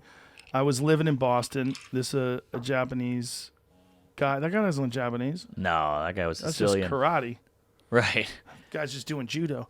I watched John Panette went up and he was a killer. He had some sort of a deal with Nick's Comedy Stop. I don't remember what the deal was, but they were managing him or something along those lines, so they would get him up on the stage all the time. And he was just starting to pop. And he went up on that stage, and he was doing this bit about going to a Chinese restaurant and eating at the all-you-can-eat buffet. Yeah, that was his big signature. That was his big bit. And I watched that bit in front of, like the 350 whatever people at Nick's Comedy Stop, just fucking leveled the room. Yeah. Like a nuclear bomb went off. Poof. Yes. You watch like people fly backwards. I know, and you listen, Dying. it's still funny. You listen to it now, you're like, this is fucking hilarious. But I'm sure the Asian people are like, Jesus, here we go. Yeah. Oh, yeah. But they don't complain. Have you noticed that? You don't see a lot of Asian complaints. I think they're too busy with the cello and the studying or whatever it is. Well, some of them have pointed out, and rightly so, that it's kind of fucked that some colleges have changed their admission standards for Asians. They've literally made it. Harvard has made it more difficult for Asians to get in. I don't get that at all. Because there's so many of them that kick ass Yeah. in Harvard. So they're like, well, we've got to slow these bitches down. They're fucking up the curve. But you say, hey, work hard, study, hustle, and then you do it, and then we got to give you a handicap and pull you back? That's fucked up. Well, they definitely have a point. I've seen the argument. It's an interesting argument. Like, What's their argument? what, the Asians' argument? No, the Harvard. Well, no, that's not a good argument. Oh, I've that's seen- okay. No, I've seen the Asians' argument that Harvard's doing this to them, because it's not straight up like they're just completely discriminating based on the fact they're Asian. They're kind of sneaking it in with like, it's basing it on various aspects of their personality and how they engage with people and different activities that they gravitate towards, and they're making those more valuable. And I had a conversation with a guy who was actually with Andrew Yang when he was here about it, here meaning on the show, and he was explaining it to me. I was like, oh, wow. So it wasn't as cut and dry as I thought. I thought it was like, oh, if you're white, you have to get this point, but if you're Asian, you have to get that point. It's not that clear, but it's definitely geared towards, there's a reason why they did it. Yeah. And they did it because there's so many Asian people Right. that were kicking ass But that's not their fault. and getting amazing grades and being super dedicated and We should getting into the reward. schools. They should be. I mean, Yeah. what if we did that with NBA? Like, hey, I'm a 7-foot black guy with a killer jump shot. Like, Okay, you got to shoot from back there. yeah, You gotta get in the exactly, stands. exactly. I Yeah. mean, it doesn't make sense. Yeah, it's a non-competitive thing, and it's a weird thing. It's like, are you doing this because you're admitting that you can't compete with them? Were you worried that other people can't compete with them? I guess so. Yeah. Yeah. It sounds like it. Again, why sports are always so fun because it's just meritocracy. No one cares about the color. Yeah. Yeah, no one's complaining that there's too many black people that are on the NBA. Yeah, and again, They're really good at it. they're good at it. I'm sorry. But we won't accept that same standard when it comes to Asian people Right. in universities. Right, and I wonder also we don't want to get our kids in the NBA. You want our kid to go to Harvard, I so wonder that's what another Harvard's factor. argument is for why they do it. They just don't want it fully Asian, I guess. But why are you looking at it that way? It's just full of people. What if they did though? But what if the Asians were literally willing? At what point in time would you decide it's not healthy? What if one group was studying until they literally dropped dead? Sure. Like 10% of them were dying before they got to the finals. Yeah, well, the sad thing is I don't think college is as important as it used to be. No. So I like how you did this with your hand. Well, to I'm make, just saying. Accentuate. I don't think we need it. I mean, look at the internet. Look at everybody's doing their own thing and starting apps and startups and all this tech shit. So, like, just do that, Asians. Stop worrying about the Harvard grades. Well, this is where I thought that having college free would benefit everybody. Mm-hmm. Because part of the problem is you're all in on this career. If it costs you $250,000, it doesn't give you the flexibility to change careers. If you're just getting educated, you're just Right. getting educated. It's not necessarily you didn't spend any money. Yeah. Just like you did your work and you got a free education by the government because your parents pay taxes. Mm-hmm. Like, makes sense. Yeah, but how serious are kids? I barely took college seriously. I failed out of 3 colleges, and I paid for it. So imagine if you don't. But is it going to make you more serious if you don't? I think if you Or pay less for it, serious? you're going to work a little. You're going to go, I don't should go to know. But you class. didn't I'm even paying work for this for shit. it. But I you know, didn't but I'm an work for idiot. it. I'm yeah, a- but I think you would have done the same thing if it was free. I don't know. I think you're a comic. That's what it is. That's what it is. Yeah, that's Listen, why I quit to go do comedy. I only went to college because I didn't want anybody thinking I was a loser. Because I got tired of telling people I was taking a year off. Oh, yeah, especially Dude, I back would then. tell people, and the fucking look they would give me, it was so depressing. Right. It was such a bummer. I know. Like, I was disappointing everyone. I'm taking a year off, like, oh, loser. yeah. And that was New England too, which is Right. like very College town. blue collar, Oh, go to work. I see. Well, you had to work hard. Like even though it's a college town, like there's a lot of more colleges per capita in Boston, I think, than any other city. Yeah. But there was also like cold weather, and you had Yeah. to fucking shovel snow. You had to work hard. You had to get up in the morning. You had to do things you don't want to do. Right. Like that's rewarded. And if you're a take a year off guy, Ah, I see. like what are you doing? Yeah. What the fuck are you doing with your life? Because where I come from, the take a year off guy is a badass. You're like, oh, you're going to Nepal or, whatever, Tibet, like to backpack. Yeah. So you're like, oh, you got it figured out. You're open-minded. No, there was none of that. This Oh, is a yeah. different time too. Like, Right. I graduated in high school in '85. It was a different Sure. era. Reagan was president, I think. Still, Yeah, was he still president then? I think so. Whatever it was a dark era. Damn. Yeah. But maybe a better era. Well, the good thing about it is there was a real chance that you were never going to get your shit together, and you're scared. Yeah. And so that led me to get That my fear shit is- together. is good, yeah. When I- Being dismissed for not going to school right after high school, not going right to college. Like, Right. But I wasted time there. I didn't learn anything. I did too. But didn't learn a goddamn thing. the fear thing is so true. I mean, I felt like when I was in high school and college and all that, going to parties, I had a constant fear of being punched in the face. Ooh. It was completely normal to get punched out. Not punched Oh. out, but like if you said the wrong thing, all right, these guys are going outside and all that shit. Right. And I think that kept me in line. Oh, there's definitely that, but that's, it's like an argument for bullies. Like, there's an argument for. I'm not. I think it's natural. Now they're on the internet. They're always going to exist. You can anti-bully all day long, but they're always going to be there. Well, I dealt with a lot of bullies, and that's why I got into martial arts. Right. That's the reason why I got into it. And if everybody was really nice to me and I wasn't terrified all the time, I probably would have never gotten into martial arts. There you go. That's Yeah. my whole point. I remember very clearly after some kid kicked my ass. Some kid threw me down in the locker room and could have punched me in the face, but didn't. Just kind of held me down and humiliated me. Oof. I remember thinking like, okay, this can't happen anymore. Yeah. Not only did he do that, but then I was avoiding him. Like I remember looking. I remember being so embarrassed because I was looking out the window to where the door was. Yeah. And I noticed that he was on the other side of like this little breezeway, and he was on the other side, and I saw him there, and I was like, shit. And then someone opened up the door because they wanted to go through, and I was just standing there. So I was like, oh shit. Right. And I just felt like such a pussy. Yeah. And I remember it very clearly. Like I don't like this feeling at all. Yeah, that's a bad feeling. I But didn't wanna- what a psycho this guy is. Like, there he is. I'm fucking him up. But that's how normal boys behave. I guess so. Well, especially if they find that you're weak and you're scared. You know, I just didn't know anything. I didn't know how to fight at all. It's a horrible feeling. It was the worst. I got knocked out in college, and I pissed myself. Ooh. So I was laying on somebody's front lawn, and I woke up. My girlfriend's going, "Oh my god, are you okay?" And I look, I come to, and I look down, and my pants are soaked, which is like fucking kicking a dead horse. All right, I'm already humiliated. I got knocked out, and now I'm covered in urine. Do you remember what it was about? Yeah, it was a fight in New Orleans it was over Mardi Gras. It was a bunch of college dudes, and I had a bunch of college friends, and we all started going at it. And one guy ran up, and my girlfriend goes, "There's a guy running and he had a running start and hit me, and I saw white, I remember. So and you didn't I even fell know the backwards. guy. He just ran up to you and punched you. Didn't know the guy, and I came to, and everybody's just over me, just fighting like a melee, brouhaha. I remember looking at my friend was getting his face was on the grass, and he was getting stomped on by a Birkenstock. Oh my God! God. And I was just like, geez, this is bad. Then the cops broke it up eventually, but I had a welt the size of a fucking cue ball on my eye for 2 days. But yeah, it was part of it. Just growing up, you got hit every now and then. It's so dangerous too. When people get knocked out like that, they die.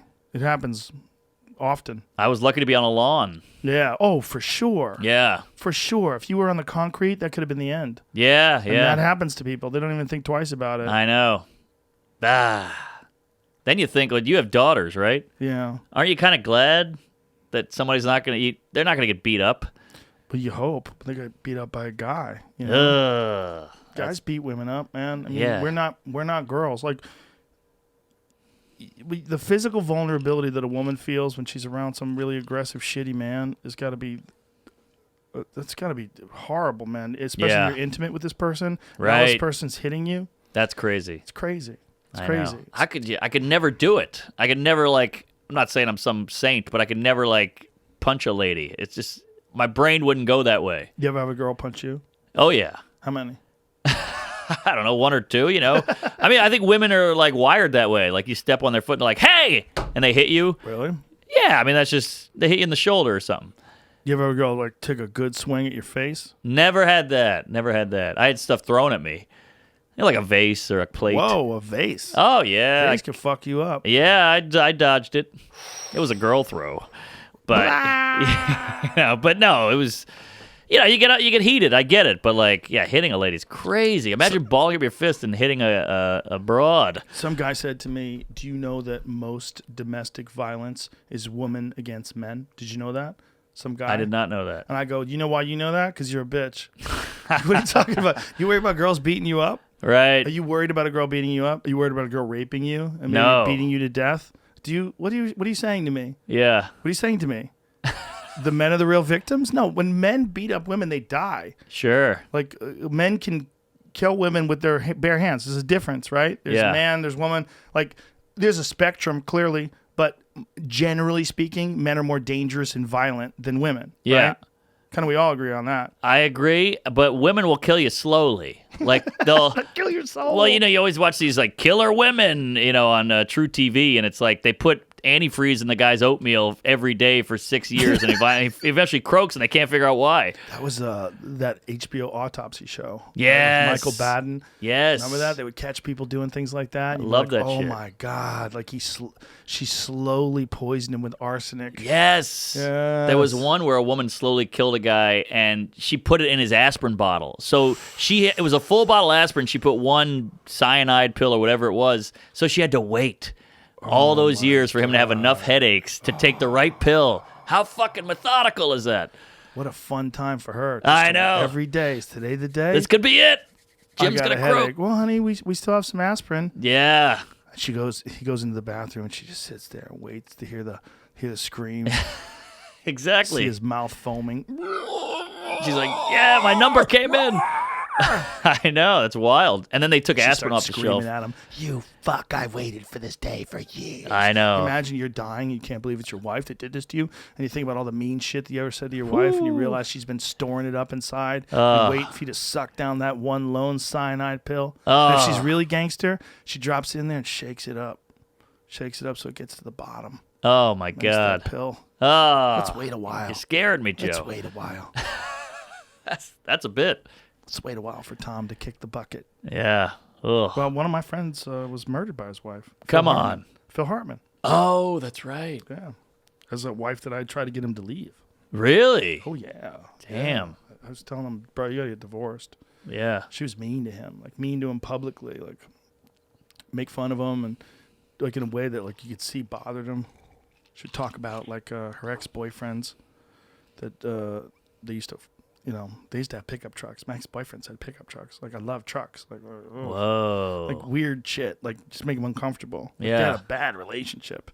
And they'd split up a couple of times, and I was like, bro, just get out. And he didn't want to get out. It was worried about a lot of things. There was the fact that he was a father, and Right. and he didn't want to separate from his kids. The fact that he didn't want to give up the money.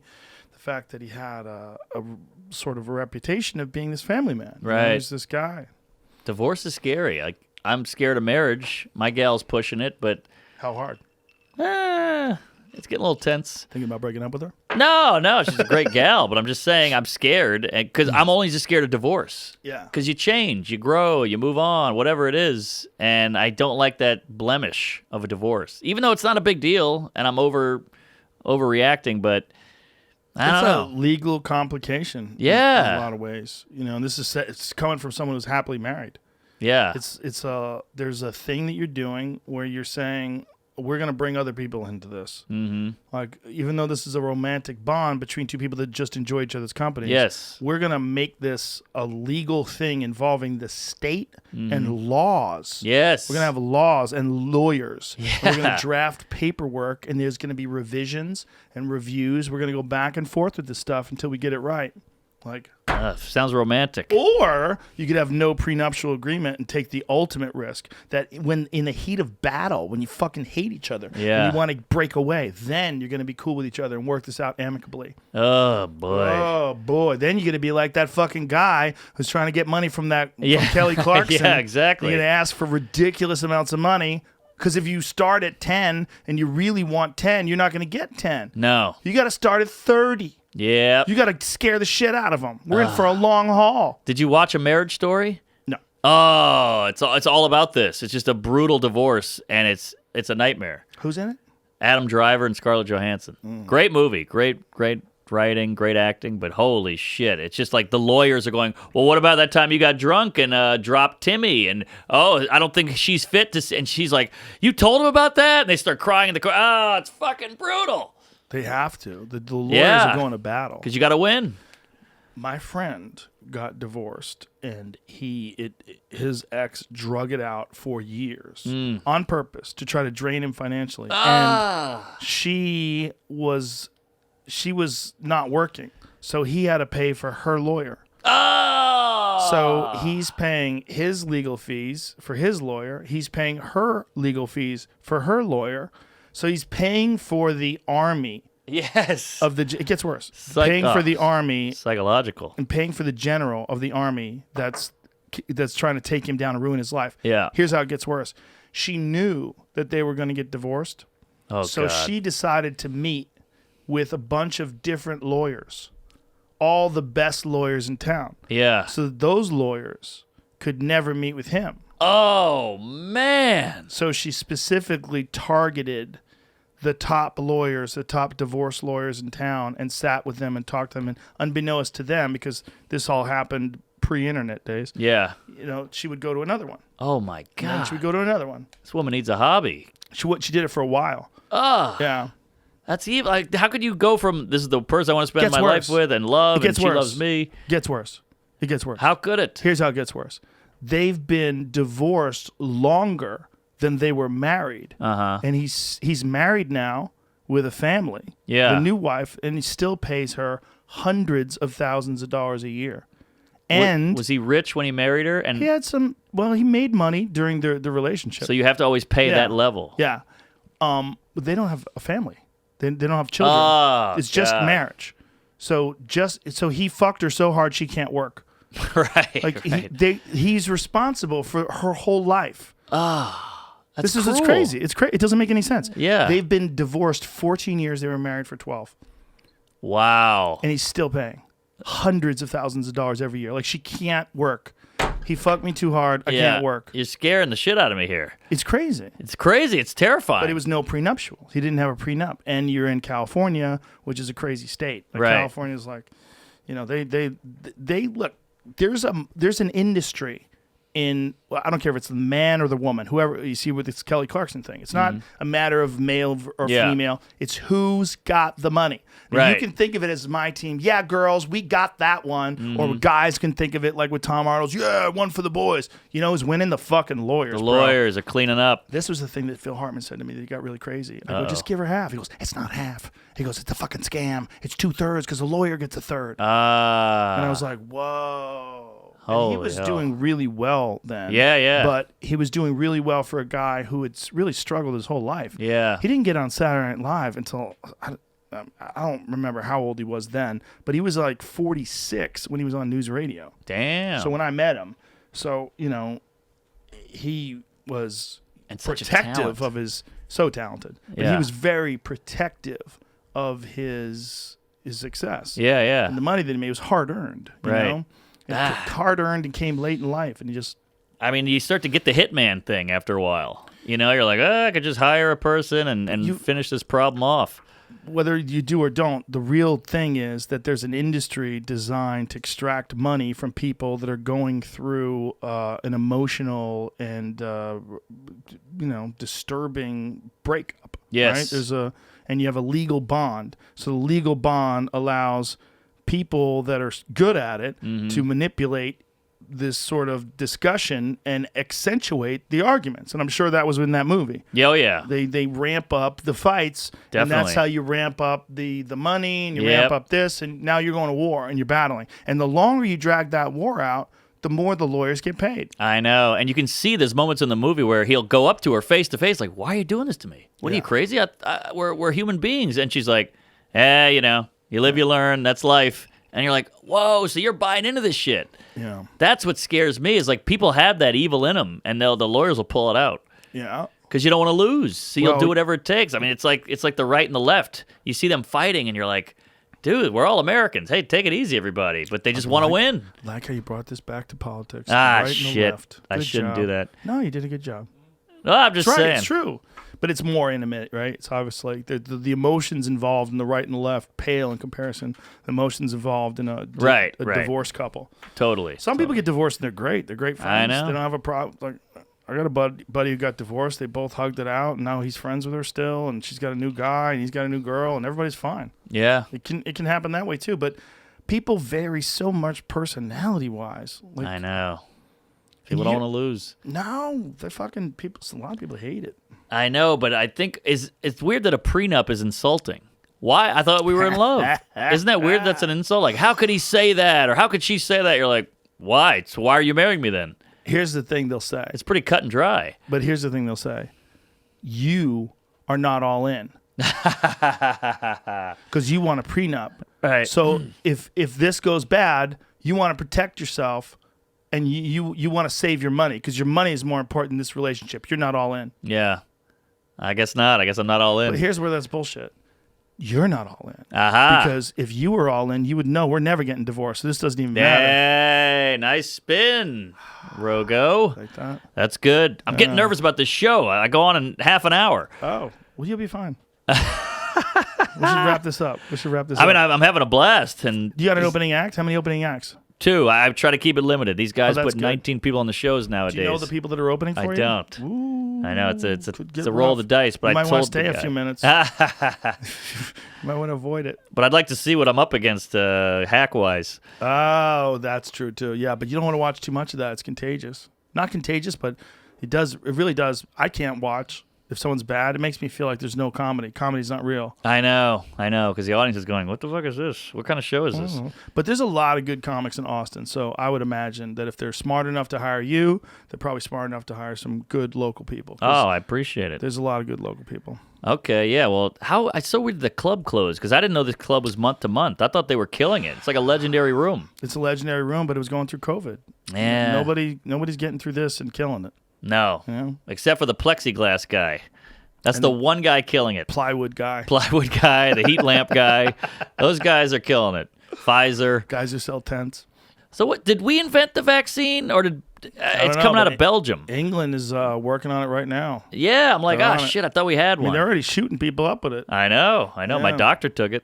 Did he? Yeah, he said he feels great. Wow. He's in the hospital doing shit without a mask on. He doesn't give a fuck. Whoa. I'm Gangster. joking about Gangster. that. But yeah, he's like, I don't know why you wouldn't take it. Fuck So it. he got it already, huh? Yeah, last Did he week. say he got real sick? He said he felt woozy, but he was fine. Next day, 100%. Is he a robust doctor? Yeah, he's 65 too. Really? Yeah, Wow. Good for him. I know. Yeah. He does all the work Listen, for the if comics. everybody should be rooting for the vaccine, right? If it works out and we could all get back. The thing that I just heard that was fucking freaking me out, and by the way, I heard it from America's most trusted news source, Tim Dillon. It said, on his Twitter page, it said that even if you... He told me Walt Disney was a Semite. No, I'm anti-Semite. I'm just kidding. He said that even if you get the vaccine, they're saying that you're going to have to wear a mask because you could spread it to other people. Oh, right. Like you're just a vehicle for it. What the fuck? I Are know. we just a masked society from now on? I can't live like that. Is that how we're living? Can't do it. I'm ready to get out of this. I don't know how I haven't got. I feel like Magic Johnson's wife. I'm like, how am I dodging this? It's crazy. What are you doing? I've been You everywhere. I've taking been a lot on of flights and vitamins? shows. No, I Drink? I never get sick. I drink a lot. I don't know. You're healthy. I think I got a decent immune. I work out. I eat oatmeal. I exercise. No, you got those things going for you. You should probably take some vitamins, though. I should, but I hear those are a myth. But who? Why? They say it's a placebo Who sometimes. says that? I've heard that. It's the same people that tell you anti-Semitic shit about Walt Disney. I'm just saying, I hear a lot of vitamins that just makes you think it's healthy, but No. it's actually nothing. No, there's peer-reviewed studies on vitamins. Okay, well, that's good Especially to know. with the immune system. It's very important. Take vitamin D. According to the AP article I'm reading right now, it says the reason why they're saying you'll still need to wear a mask after you get the vaccine is because at least these two vaccines, both Pfizer and Moderna's, are going to take at least 2 doses, and it may take a couple weeks after the second dose for full protection. Oh, Oh, jeez. it's only for a couple of weeks. Yeah. But what they were saying was, Google this then. Even though you get the vaccine, you can still spread the virus. Uh-huh. So the question was that even if people have the vaccine and have the immunity to the virus, there may be a potential for them to carry it, even though their own body doesn't express it. You just checked your phone. I'm pretty sure it's just getting that's a headline confusion because that doesn't say after getting both shots of the vaccine. You know, it's 2 doses. Right, and it's that's it's true. months apart. Like maybe after one, you Right, still yeah. have to wear a So- mask. yeah, exactly, yeah. Could be. Aha. Mark Norman's got to go to a show. I'm just getting worried. What about Russia? They can't drink it. You saw that for a month. 2 months. 2 months? 2 months. It's less Wow. than 2 months. I think they said 40-something days. How crazy is recommended, that? Which That's is gonna- like just they're just saying it doesn't work. You know why? Right, Because right. they developed a vaccine that's not real because they were trying to compete with America and get it out Ah. quick. So what they did is they just filled up a fucking syringe with Kool-Aid. And they go, what you have to do? Don't drink for 2 months. Rhode It's the only Island way says it it, too. works. Right. And so they just start. That was racist too. But you're allowed to be racist against Russians. You are, because They're white their people. their skin is white. Yeah, And British too. Yeah, there you go. Italians, hey, Hey, fucking paisan, pizza. hey. All right, Mark Norman, you're the All shit. right. Appreciate you, brother. Always Thanks, good to have you in. Such a fun chat. Give out your Instagram and the Twitter handle. Please don't yell at me. I'm at Mark Normand on Instagram. Always putting up funny clips. Mark Norm on Twitter. MarkNormanComedy.com. And listen to Tuesdays with Stories and praise Allah. Woo! I'll fucking tell you Shout out love to me. Joe List. Yes, the queef himself.